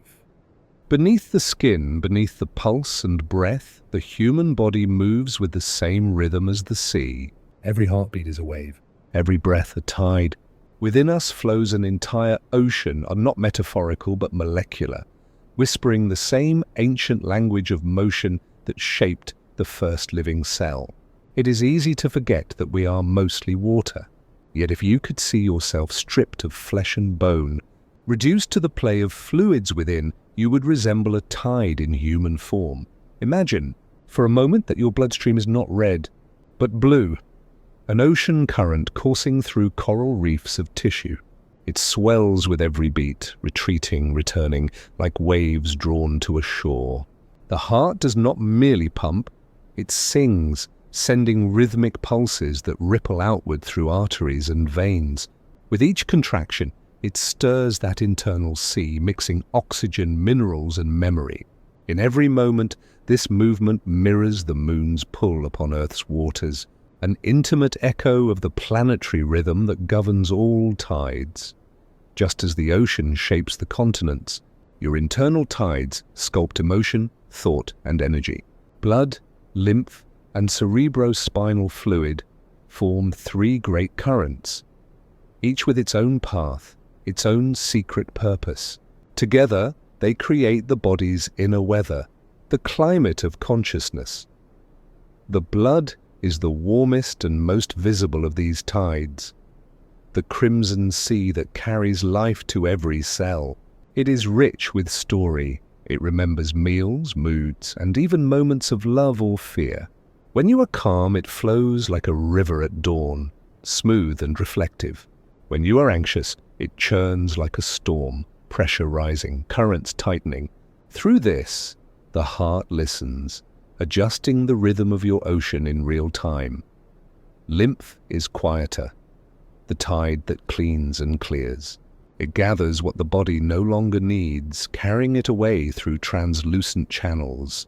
Where blood gives, lymph takes, ensuring balance. It moves not with the beat of the heart, but with your own motion. Each step, each breath, each stretch, guiding its flow. In stillness, it waits like a lagoon untouched by wind. In movement, it awakens, shimmering with renewal. And then, deep within, there is the cerebrospinal fluid, the most mysterious current of all. It moves through the ventricles of the brain and down the spine in slow, rhythmic waves, cradling the nervous system like a tide pool filled with starlight. Scientists once thought it was merely cushioning for the brain, a passive buffer. But now, evidence suggests it may do far more. Cleansing waste, carrying chemical messengers, perhaps even synchronizing neural activity through subtle hydraulic pulses. Every night as you sleep, this inner ocean becomes restless. The brain's cells shrink slightly, creating space for cerebrospinal fluid to surge through, washing away metabolic debris. It is a nightly tide, a dark river that renews thought itself. When you wake, clarity returns. Not from silence, but from the slow rhythm of water, remembering how to flow. These tides, blood, lymph, cerebrospinal, are not separate. They intertwine like rivers merging in a delta. Where they meet, information travels. Hormones drift between them like migrating fish, carrying messages from one shore of the body to another. Emotions too ride these currents. Joy quickens the flow. Grief stills it. When you feel tension, it is often the stagnation of this invisible sea, the body's currents caught in an eddy of unspoken thought. Traditional medicine systems, Chinese, Ayurvedic, indigenous, have long described the body as a landscape of waters. They speak of vital fluids, prana, chi, not as superstition, but as early attempts to map the unseen flow we now glimpse through science. The lymphatic system's cleansing rhythm mirrors ancient concepts of energy purification. The heart's pulse, resonating with breath, echoes the meditative idea of life as wave expanding, contracting endlessly. Even Western physiology, once rigidly mechanical, now recognizes fluid intelligence in the literal sense. The body's systems are not controlled by static wiring, but by dynamic flow. The distribution of nutrients, the regulation of temperature, the propagation of nerve signals, all depend on liquid motion. We are hydraulic creatures built from the physics of pressure and release, and yet there is something more poetic at play. Consider the cerebrospinal tide again. It moves in time with the breath, rising with inhalation, falling with exhalation. Some call this the primary respiratory rhythm, a pulse so subtle it continues even when breathing stops. Osteopaths and craniosacral therapists describe feeling it beneath their fingertips, a whispering tide within bone. Whether or not one believes in its spiritual implications, the imagery is compelling. The idea that within us, even in stillness, water moves. If emotion is energy in motion, then feeling itself is a fluid phenomenon. When you are overwhelmed, your internal ocean floods. When you are disconnected, it recedes. The language we use, waves of sadness, currents of love, depths of despair, may be more literal than we think. Each emotion sends chemical signals through the bloodstream, changing its viscosity, altering flow. Your heart's rhythm shifts, your breathing adapts, your brain's cerebrospinal tide adjusts. You feel water moving. In this way, the body's secret ocean is not only physical, it is psychological, even spiritual. It carries the history of your inner weather. Every heartbreak, every joy, every quiet night of calm leaves ripples in this internal sea. Over time, these ripples shape the coastline of your being, your posture, your tone, your thought patterns. Healing, then, is not about fixing what's broken, but restoring flow, letting the water move freely once more. When we meditate, breathe deeply, or rest in stillness, we invite this ocean to balance itself. Slow breathing synchronizes with the heart, calming its waves. The parasympathetic system activates, allowing lymph to flow and cerebrospinal fluid to rise. It is as though the body rediscovers its tidal rhythm, the same rhythm that once shaped the seas of Earth. From a cosmic perspective, this internal ocean is ancient beyond comprehension. The water in your veins is billions of years old. Every molecule has cycled through countless forms: mist, rain, river, tear. The hydrogen within it was born in the first stars. The oxygen came from supernovae that lit up early galaxies. When you feel your pulse, you are feeling the echo of those cosmic explosions, their memory distilled into liquid motion. And so, when you listen to your heartbeat at night, that gentle, repetitive surf against the shores of silence, you are hearing the sound of the universe continuing itself through you. The tides outside and the tides within are not separate. They are resonances of one great ocean, folded into different scales of being. Perhaps this is why the sound of the sea soothes us, why waves calm the nervous system and lull the mind into reflection. They remind the body of its own nature. They call us back to the original rhythm from which life began. We are not merely surrounded by the ocean. We are the ocean, contained, compressed, and made conscious. Every thought is a ripple across its surface. Every heartbeat, a wave returning home. So tonight, as your breath slows and your awareness drifts inward, imagine that you are floating in your own internal sea. Feel the subtle movements, the quiet tides that rise and fall without effort. The ocean outside mirrors the one within. And in that reflection, something timeless stirs. The body's secret ocean is not hidden after all. It is singing softly in every cell, reminding you that even in stillness, you are never truly still. You are part of the great circulation, the endless motion of matter becoming mind, of water remembering the shape of life. And as the tide of thought fades to stillness, one question remains. When water within us flows so perfectly with the water of the world, where does the boundary truly lie between the two?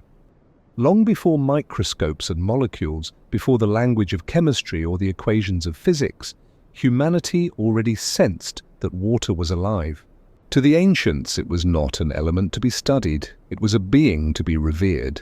From the Nile to the Ganges, from the springs of Delphi to the wells of the Kelp, every culture in its own voice spoke the same truth, that water is more than substance. It is spirit in motion, a mirror for the divine. When early civilizations first gathered near rivers, They did not simply see a source of irrigation, they saw a pulse. A living artery of the earth. To them, rivers flowed with intention. The Nile's annual flooding was not just a physical event, but a cosmic renewal, the breath of gods moving through matter.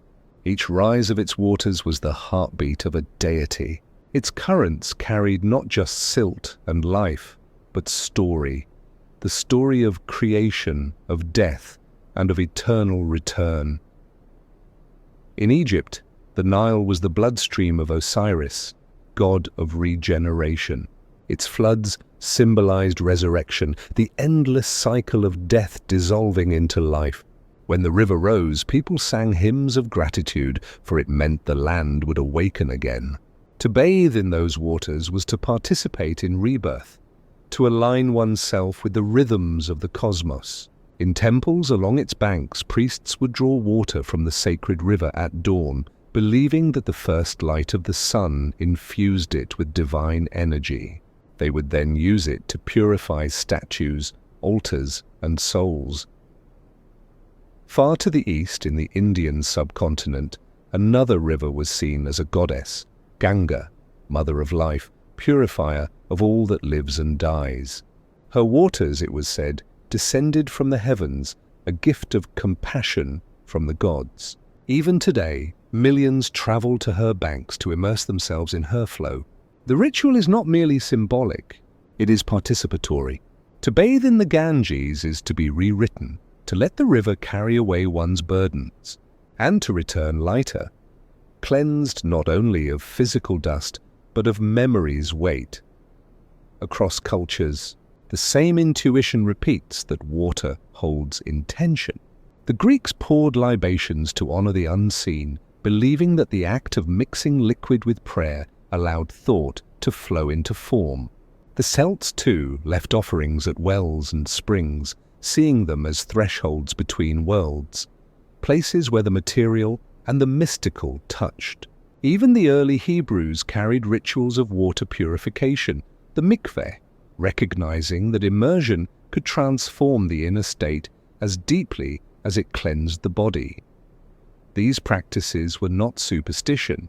They were an early recognition of water's responsive nature. People observed that water reflected emotion. Calm mirrored calm. Turbulence mirrored turmoil. A quiet pool seemed to listen. A rushing stream seemed to speak. The ancients did not yet have the language of molecular resonance or coherent domains, but they understood something profound, that water is not inert. It feels, it remembers. It mediates between what is visible and what is felt. In myth, water is often the birthplace of creation itself. In Mesopotamian lore, the world begins as a boundless sea, Tiamat, the mother of all things. From her depths rise the first gods, carrying fragments of her watery chaos. In the Hawaiian Kumulipo, the chant of creation, life also begins in the deep, with corals and seaweeds emerging from darkness before animals and humans follow. The pattern is universal. Consciousness awakening from water, like light from a womb. Even in language, water and knowledge flow together. The Greek word hydor shares roots with hydrosphere and hydrology, but also with hydros, meaning spirit. The Latin aqua gave us aqua vitae, the water of life, a term that came to mean both literal elixir and sacred essence. Across traditions, Holy water, whether blessed, springborn, or ritualized, was not simply believed to cleanse the body, but to realign it with the harmony of the universe. In the temples of Delphi, water from the sacred spring of Castalia was used to anoint oracles before they entered trance. It was believed to open the mind, to dissolve the boundaries between self and cosmos. The priestess who drank from it could hear what the rational mind could not, the voice of the god beneath the surface.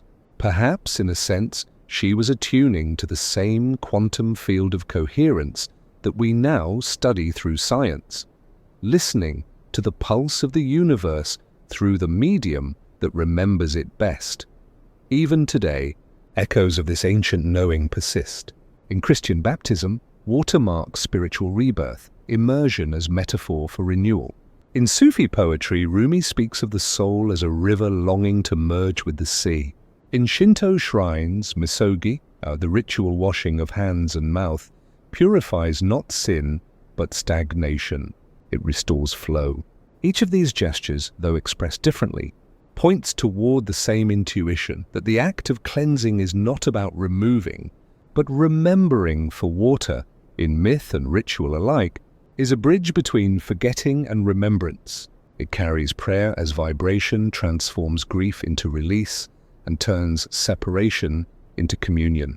When we pour water, when we watch it ripple, when we listen to its voice, we are not merely observing nature, but we are participating in a dialogue as old as time itself. Modern science, too, is beginning to circle back toward this ancient understanding. When researchers explore how intention or frequency might affect molecular structure, they are unknowingly conversing with our ancestors, continuing their experiments in another language. What Emoto captured in photographs, the ancients expressed through song. What we call structured water, they called blessing. Both recognize that water responds to resonance, to vibration, to word, to will. Perhaps that is why water has always been used in ceremony, because it listens. It does not judge or resist. It reflects what is offered, and in doing so transforms it. When joy meets water, it dances. When sorrow meets it, it softens. When prayer meets it, it carries that intention outward, distributing it across the world's veins. There is comfort in knowing that every ritual ever performed by a river, every blessing whispered into a cup, still echoes somewhere in the hydrological cycle. The molecules that once touched the lips of a priest in Ancient Thebes may fall tonight as rain upon a temple in Kyoto. The same waters that bathed the body of a pilgrim centuries ago might flow now in your own vein. Water remembers the touch of reverence. It carries, without prejudice, the trace of every prayer ever spoken into it. And so, when we lift a glass, or step into the shower, or listen to rain against the window, we are unknowingly participating in a timeless act, the continuation of a sacred conversation between humanity and the element that sustains it. To drink is to commune. To bathe is to be blessed. To cry is to return something holy to the sea. And perhaps, in that gesture, we rediscover what the ancients always knew, that water is not only the substance of life, but its memory, its messenger, and its mirror. In the quiet space between discovery and devotion, there is a reflection, the shimmer of reason meeting wonder. Here, on the thin surface where science and mysticism touch, humanity has always gathered to peer into the unknown. The scientist bends over the lens, measuring, quantifying, isolating. The mystic closes their eyes, sensing, dissolving, listening. Two gestures, opposite in form, yet born from the same hunger, to understand what breathes beneath the visible. Throughout history, these two have been cast as rivals.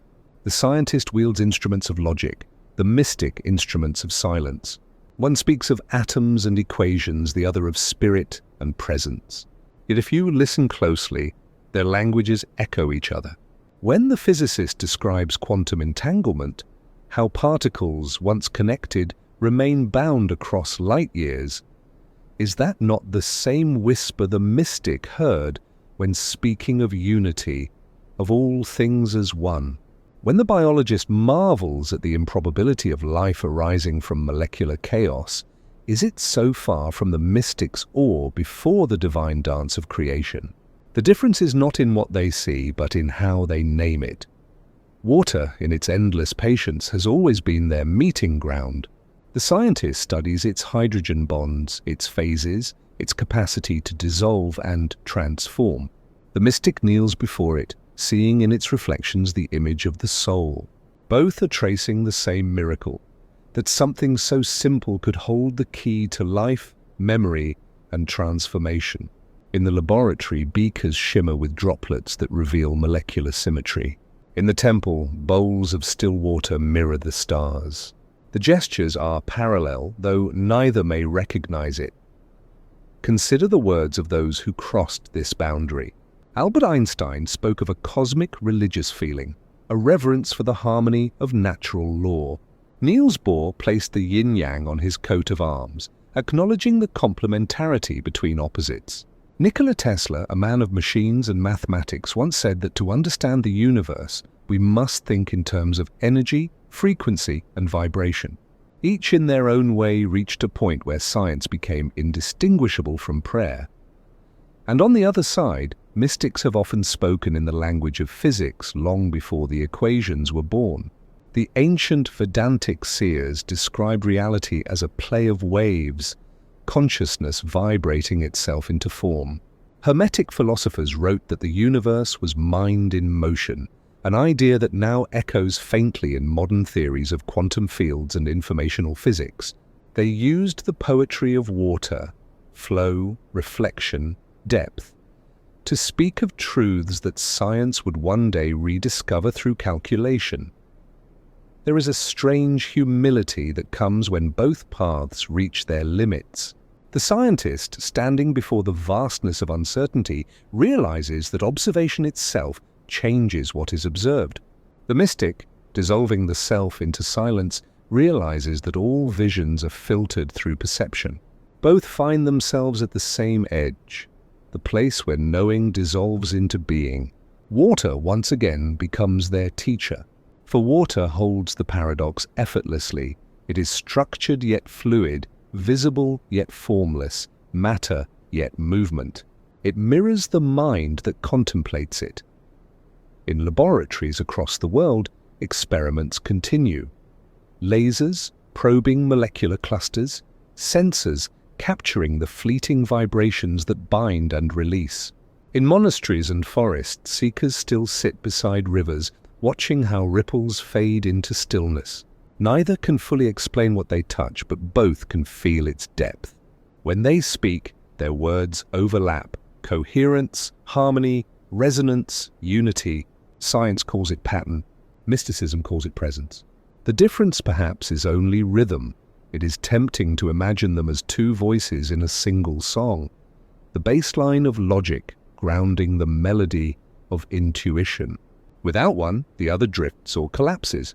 Without mysticism, science forgets the wonder that gives it purpose. Without science, mysticism risks losing the clarity that keeps it true. Together they form a symmetry like the dipole of the water molecule itself. One side positive, the other negative, held together by invisible tension. Their union births the current of understanding.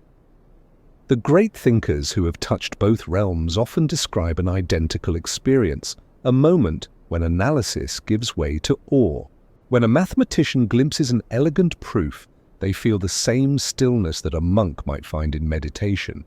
When a mystic perceives the unity of all existence, it carries the same pulse of discovery as when a physicist uncovers a hidden law of nature. Both are forms of remembering that we are not separate from what we seek to know.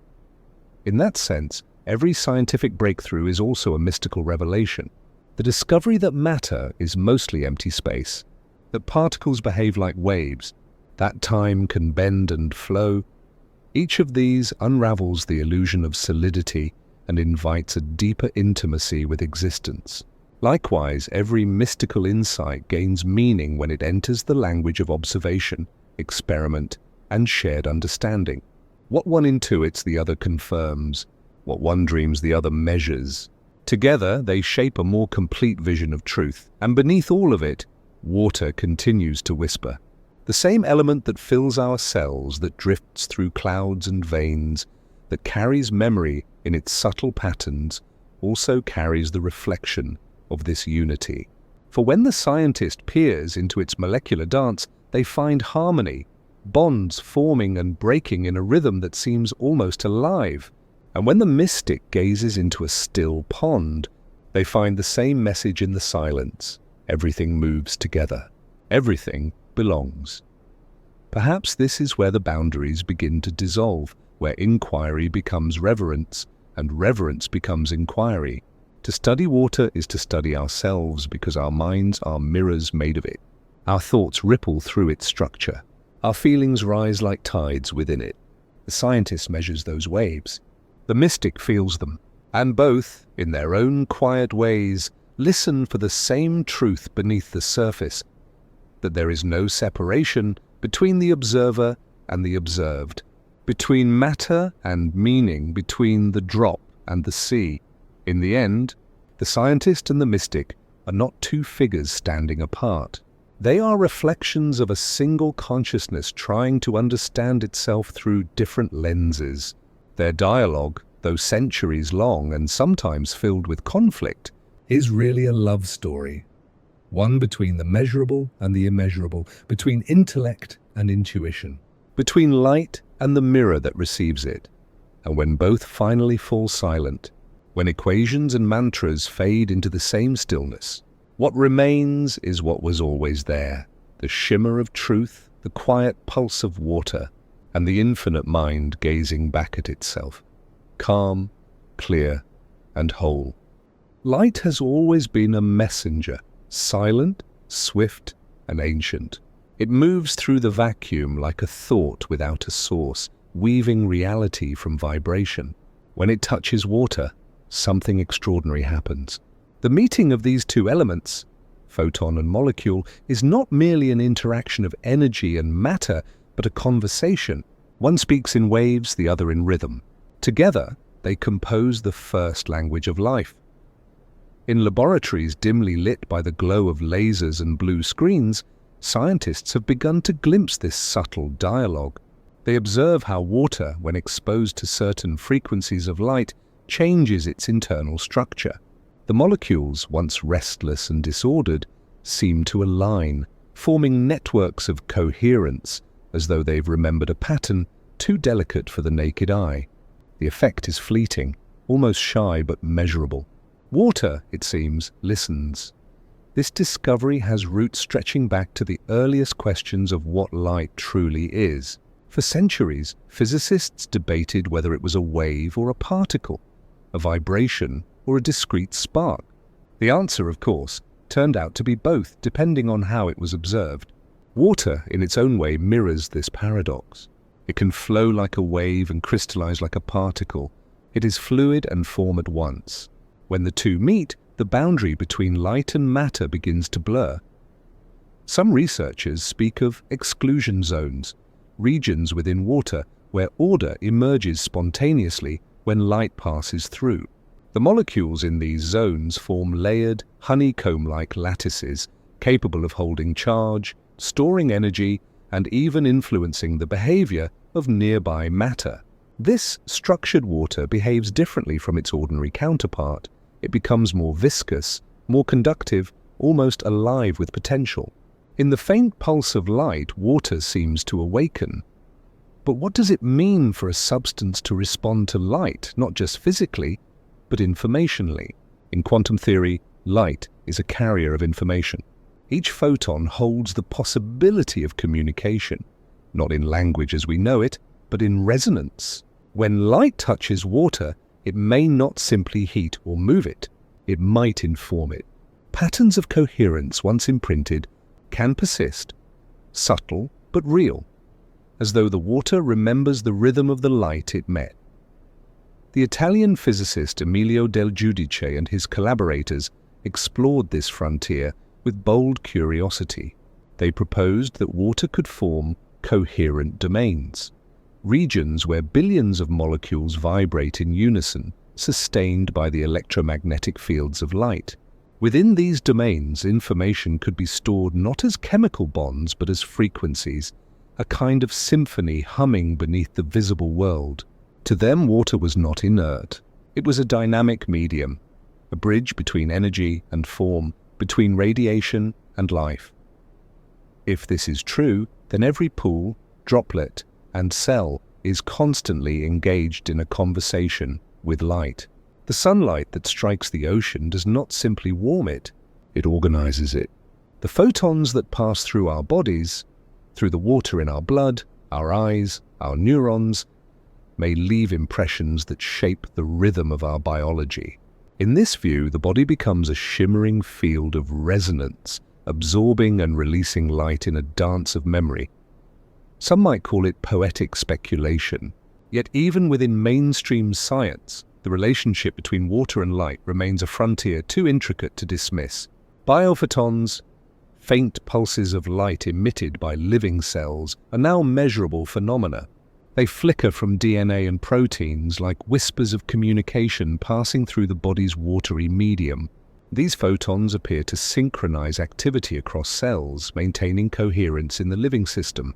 In essence, our internal waters may be listening to light all the time, tuning themselves to the frequencies of life. It is a humbling idea that memory might exist not only in neurons or data, but in the quiet geometry of molecules responding to light. When you hold a glass of water to sunlight, you may be witnessing a fragment of the same process that shaped the earliest chemistry of the universe. The same interplay of photons and hydrogen bonds that once danced in nebulae now happens in your hand, silently, endlessly. Perhaps this is why ancient traditions often described light as divine intelligence, and water as its vessel.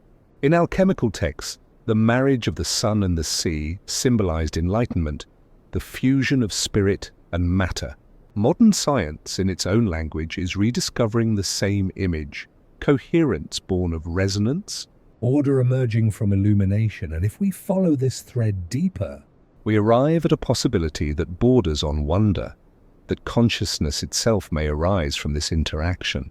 Some theorists suggest that the brain's intricate water networks exposed to electromagnetic fields could sustain coherent oscillations that bridge the physical and the mental. Light, stored and released through structured water, could be part of the mind's hidden architecture. If true, then every thought might be, in some small way, a glimmer of light refracted through water. In the end, whether we call it science or mystery, the image remains the same: light entering water, awakening it. It is the same moment repeated across scales. In the dawn, striking an ocean, in a photon meeting a molecule, in a spark of awareness flickering in the human mind. Each is a variation of the same story, energy meeting form and form remembering energy. When water listens to light, it is not just physics unfolding, it is a reminder that the universe is not composed of separate things but of relationships, of patterns that echo across levels of being, from the cosmic to the cellular. The photon does not vanish when it enters water. It becomes part of a larger coherence, part of a deeper field of communication that underlies life itself.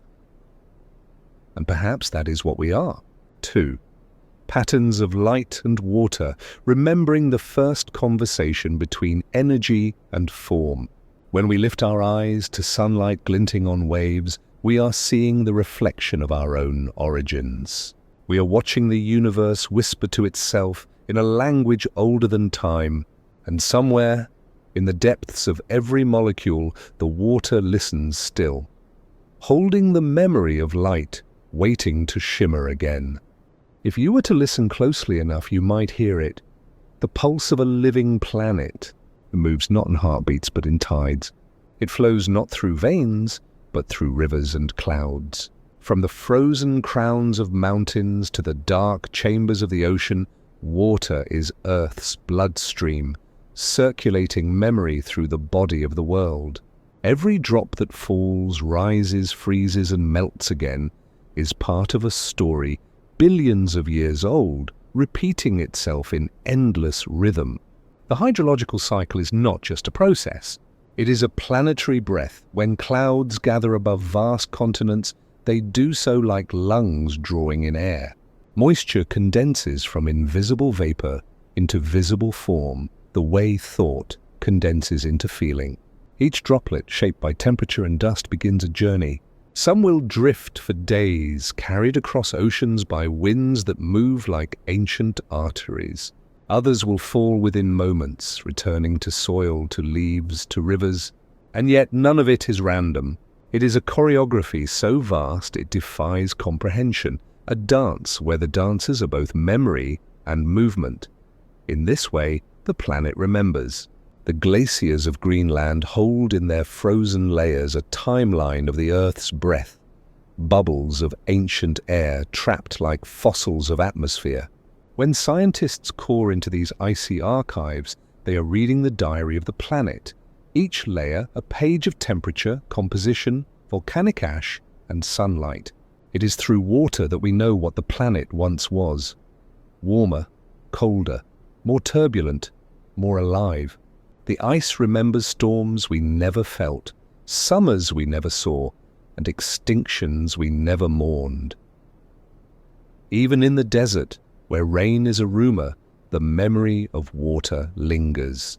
Ancient riverbeds lie buried beneath the sand like forgotten veins. Once they carried the same pulse that now runs elsewhere. Proof that even when water leaves, it does not vanish. It retreats into stone, into vapor, into the bloodstream of the air itself. The cycle never ends. It only shifts shape, waiting for the next breath of wind, the next tilt of the planet, the next invitation to return. Rain, too, carries memory. The scent of wet earth, and that familiar fragrance after a storm, is called petrichor, and it is the smell of reunion. The rain stirs oils and spores that have slept in the dust, awakening them into scent. That fragrance, delicate and ancient, is a kind of communication, earth speaking to itself after a long silence. And perhaps that is what the hydrological cycle truly is, not just a mechanism, but a dialogue between the planet's elements, a continuous exchange of memory between sky and soil. When we look at rivers, we are seeing motion shaped by history. A river remembers its path, even when diverted, even when dammed. It erodes stone, but also writes in it, carving valleys, sculpting canyons, marking time in curves and sediments. The Ganges, the Nile, the Amazon, all are not merely bodies of water, but bodies of memory. Each river carries stories of civilizations that rose beside it, prayed beside it, fought beside it. They are liquid archives, flowing libraries that connect the living to the dead, the present to the primordial. And what of the ocean, that great unconscious mind of the planet? It too stores memory. Its currents are deep, slow circulations that can take centuries to complete a single loop. A molecule of water might begin near the equator, warm and bright, and sink slowly into the cold abyss near the poles, not to surface again for 1,000 years.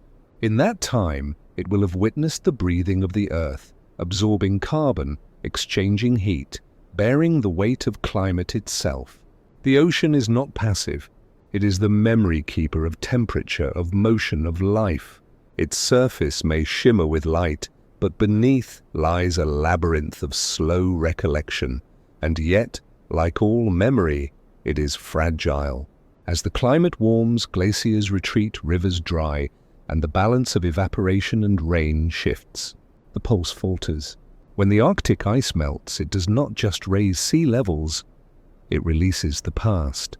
The air trapped in those frozen pages joins our own, altering the very breath we take. In this way, the planet's history flows back into its present. The hydrological cycle, once a stable rhythm, now trembles like a heartbeat under strain. But even this, too, is a form of memory. The droughts, the floods, the rising tide, they are signals from the body of the earth, reminders written in water. The planet is not punishing us. It is remembering itself out loud.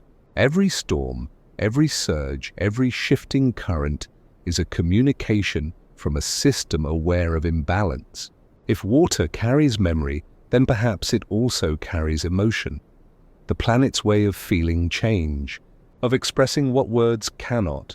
In ancient myth, water was often linked to intuition, to the unseen intelligence of nature. Perhaps that intuition is still at work, not in mysticism, but in feedback.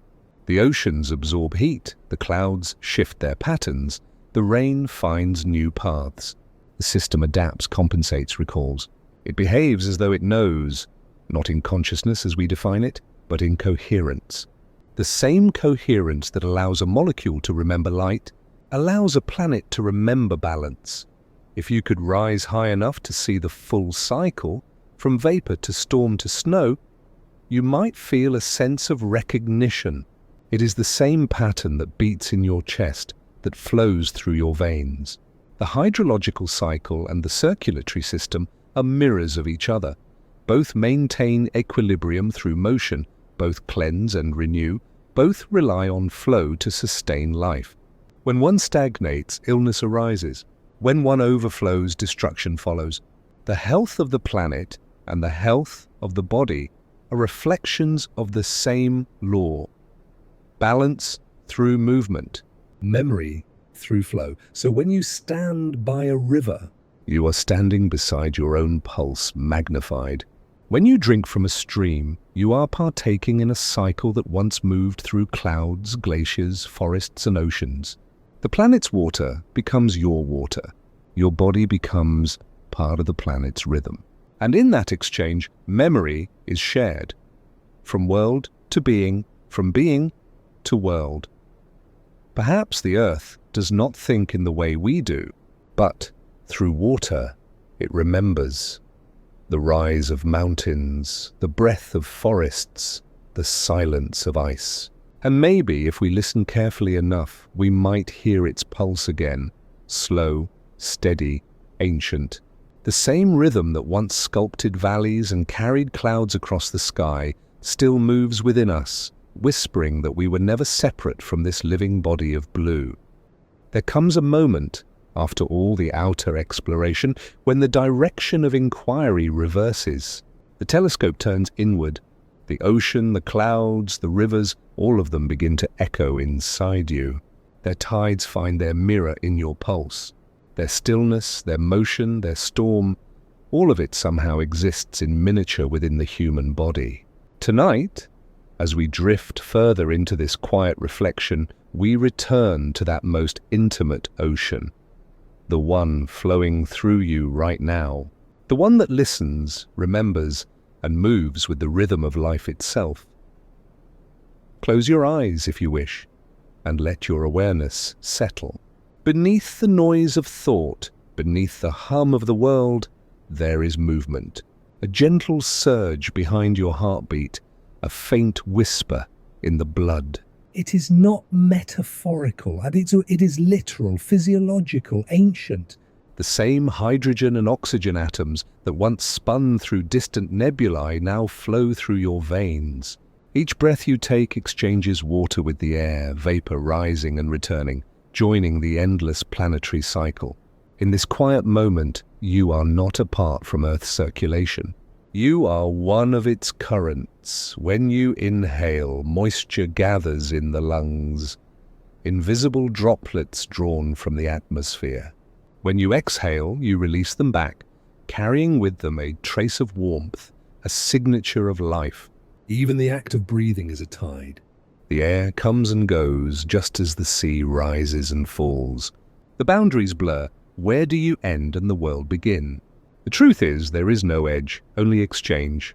You are water borrowing a form for a little while before returning to the larger flow. Inside you, rivers run. Blood, lymph, cerebrospinal fluid, all moving in continuous communication. Every cell in your body is bathed in liquid. Even your brain, the seat of thought, floats in its own quiet sea, cushioned and nourished by waves of cerebrospinal fluid that move in rhythm with your breath. Each heartbeat sends ripples through this inner ocean, subtle yet constant, a pulse that echoes through the skull and spine. If you listen deeply enough, you can almost hear it, not as sound, but as presence. A steady wave, the same one that shapes the tides. Meditation, in its simplest form, is a returning to this awareness. To listen not to words or images, but to flow. When the mind stills, the currents of the body become audible. You begin to sense the bloodstream not as machinery, but as movement imbued with intelligence. An ancient choreography that sustains you without demand, without pause. In those moments of silence, you may feel something subtle, a resonance, as if the water within you is responding to something beyond you, to the hum of the earth, to the pull of the moon, to the faint electromagnetic rhythms of life itself. Science has long known that human physiology is rhythmic, circadian, cardiac, tidal, but rhythm is more than pattern. It is communication. The ions and molecules inside you oscillate in harmony with fields you cannot see. The water in your cells aligns, reorganizes, listens. Perhaps this is why stillness feels healing, because in stillness the noise subsides and the body can once again hear the quiet instruction of the world around it. The same frequencies that guide the turning of the planet may whisper to the fluids that sustain your life, and sometimes that communication becomes emotion. When you cry, the body releases not just salt water, but story. Tears are the body's language for what words cannot hold. Emotional tears contain different compositions than those of irritation or laughter. They are biochemical signatures of feeling, the residue of memory released through flow. In that sense, crying is not weakness but release, the body remembering, cleansing, restoring coherence. You have felt it. The strange calm after tears, as though some tide within has turned, leaving the shore smooth again. Even in silence, the flow continues. Every minute, countless molecules of water pass through membranes, exchanging information between organs, between thoughts and tissues. Each one carries a trace of temperature, charge, motion, a data stream written in fluid form. If, as we have explored, water can hold structure and resonance, then perhaps the body is not merely reacting to the world, but recording it. Every breath, every heartbeat, every drop may hold an imprint of experience. The chemistry of a memory encoded not just in neurons, but in the very medium that sustains them. Ancient traditions sensed this long before science could measure it. They spoke of prana, chi, spirit, invisible currents that move through the body in waves. These words may have been metaphors for what we now call bioelectricity, fluid dynamics and coherence. Yet the intuition remains the same, that to live well is to flow freely, to let nothing stagnate. Illness in both mind and body is often a kind of holding on, a damming of energy. Healing is the return of movement, the clearing of channels, the remembrance of water's way. So tonight, as you listen, you might imagine yourself as a river. Your thoughts like ripples across the surface, your emotions like deeper currents beneath. You do not need to control them. Just observe how they move, converging, separating, finding equilibrium. You may notice that when the mind quiets, the heart seems to move more gently. The inner waters calm. The body remembers what the intellect forgets. That balance is not found in stillness alone, but in rhythm. The peace you seek is not the absence of motion, but motion without resistance. And in that peace, something remarkable happens. The boundary between self and world dissolves. The water within you and the water beyond you become indistinguishable. One continuous field of motion, one memory shared across time and form. The same molecules that once fell as rain on ancient forests may now circulate in your blood. The same vapor that once drifted through the breath of animals long extinct may rise again as your exhalation. Through water, life remembers itself. When you next drink a glass of water, pause. Feel the coolness as it passes through you. It is more than refreshment, it is reunion. You are welcoming home a traveler that has journeyed through clouds, rivers, stones, and cells. And has known mountains, oceans, and storms. And now for a brief moment it becomes you. In that shared instant, you and the earth are not separate beings, but one circulation, one breath of the same living system. So listen, not with your ears, but with your awareness. Beneath thought, beneath language, there is a current. It carries the pulse of the planet, the rhythm of the stars, the whisper of everything that has ever lived. It flows through you patiently, endlessly, waiting to be remembered. What might it tell you if you simply let it speak? There comes a point in every journey when words grow thin, when explanations fold into quiet, and the only thing left to say is what cannot be spoken. Here, in the silence between waves, we arrive not at an ending but at a return, to the still pool beneath all movement, the blank page beneath all memory. If water has taught us anything, it is that presence does not need permanence. It only needs to flow, to surrender, to begin again. Close your eyes for a moment. Imagine a single droplet suspended in air, trembling just before it falls. Within that instant, everything that ever was, the birth of oceans, the rhythm of rainfall, the tears of a creature seeing light for the first time, exists in miniature. And then it falls, merging with the surface below, vanishing as itself but becoming something larger. This is what water knows. This is what we forget, and remember, and forget again. Scientists may speak of phase transitions, of molecules shifting from one state to another, but the poetry of that transformation runs deeper. Ice melts, vapor condenses, rivers disappear into clouds and return as rain. Yet in every shift there is grace. Renewal is built into the laws of matter. Water does not cling to its form. It becomes what the moment asks. It does not mourn what it was. It simply moves on.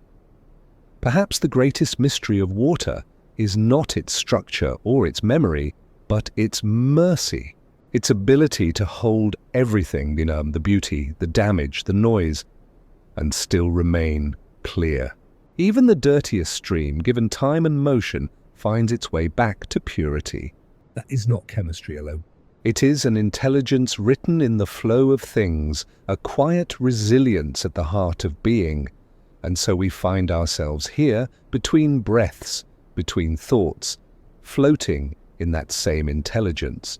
You can feel it now if you listen carefully, the pulse in your veins, the faint rhythm in your chest, the whisper of air as you exhale.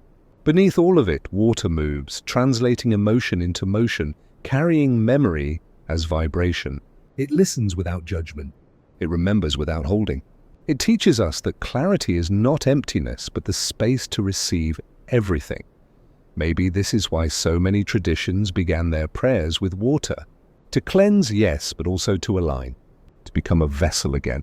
When you drink a glass of water, you are not just hydrating a body, you are participating in a cycle older than life itself. The molecule that now cools your throat may once have flowed through ancient rivers, drifted through the lungs of dinosaurs, risen from volcanic steam. You are made of what the universe could not bear to let go. And yet, for all its cosmic history, water is never proud. It hides in the smallness of a tear, the breath of mist at dawn, the dew caught on a blade of grass. It asks for no recognition. Its greatness lies in its disappearance, in the humility of return.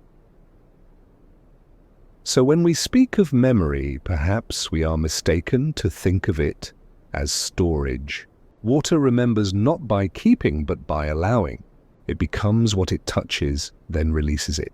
A living metaphor for forgiveness, for renewal, for consciousness itself. There is a quiet moment just before the tide withdraws. A pause where the sea seems to hold its breath. If you've ever stood there, feet sinking into wet sand, you've felt it. That hush between movements, that vast inhale before the next wave arrives. That silence is not absence. It is the universe listening to itself. And that is where we end, not in conclusion, but in continuation. With the awareness that the same silence lives within you. Every drop in your body, every flow of thought, every pause between heartbeats echoes the same rhythm. The water remembers, the water forgets. The water begins again, and so as the sound fades and the last wave settles, we return to where we began. Do you remember when I first asked where you were listening from? Perhaps now that place feels a little different. Not just the room around you, but the quiet space within you that listened all along. Thank you for drifting through this journey with me. Through science and silence, through wonder and water, the world outside is still moving. rivers tracing the dark earth, clouds stitching light into the sky, oceans breathing beneath the moon. You are part of that motion now, inseparable from its flow. If you found a sense of calm or curiosity here, let it ripple outward. Let it move as gently as a current, connecting you to others who listen the same way. And if you wish to wander further with us, through stars, atoms, and the soft mysteries between, you are welcome to stay. So rest now. Let the waves take their course. Let the night do what it has always done. The water will remember for you until morning comes and everything begins again.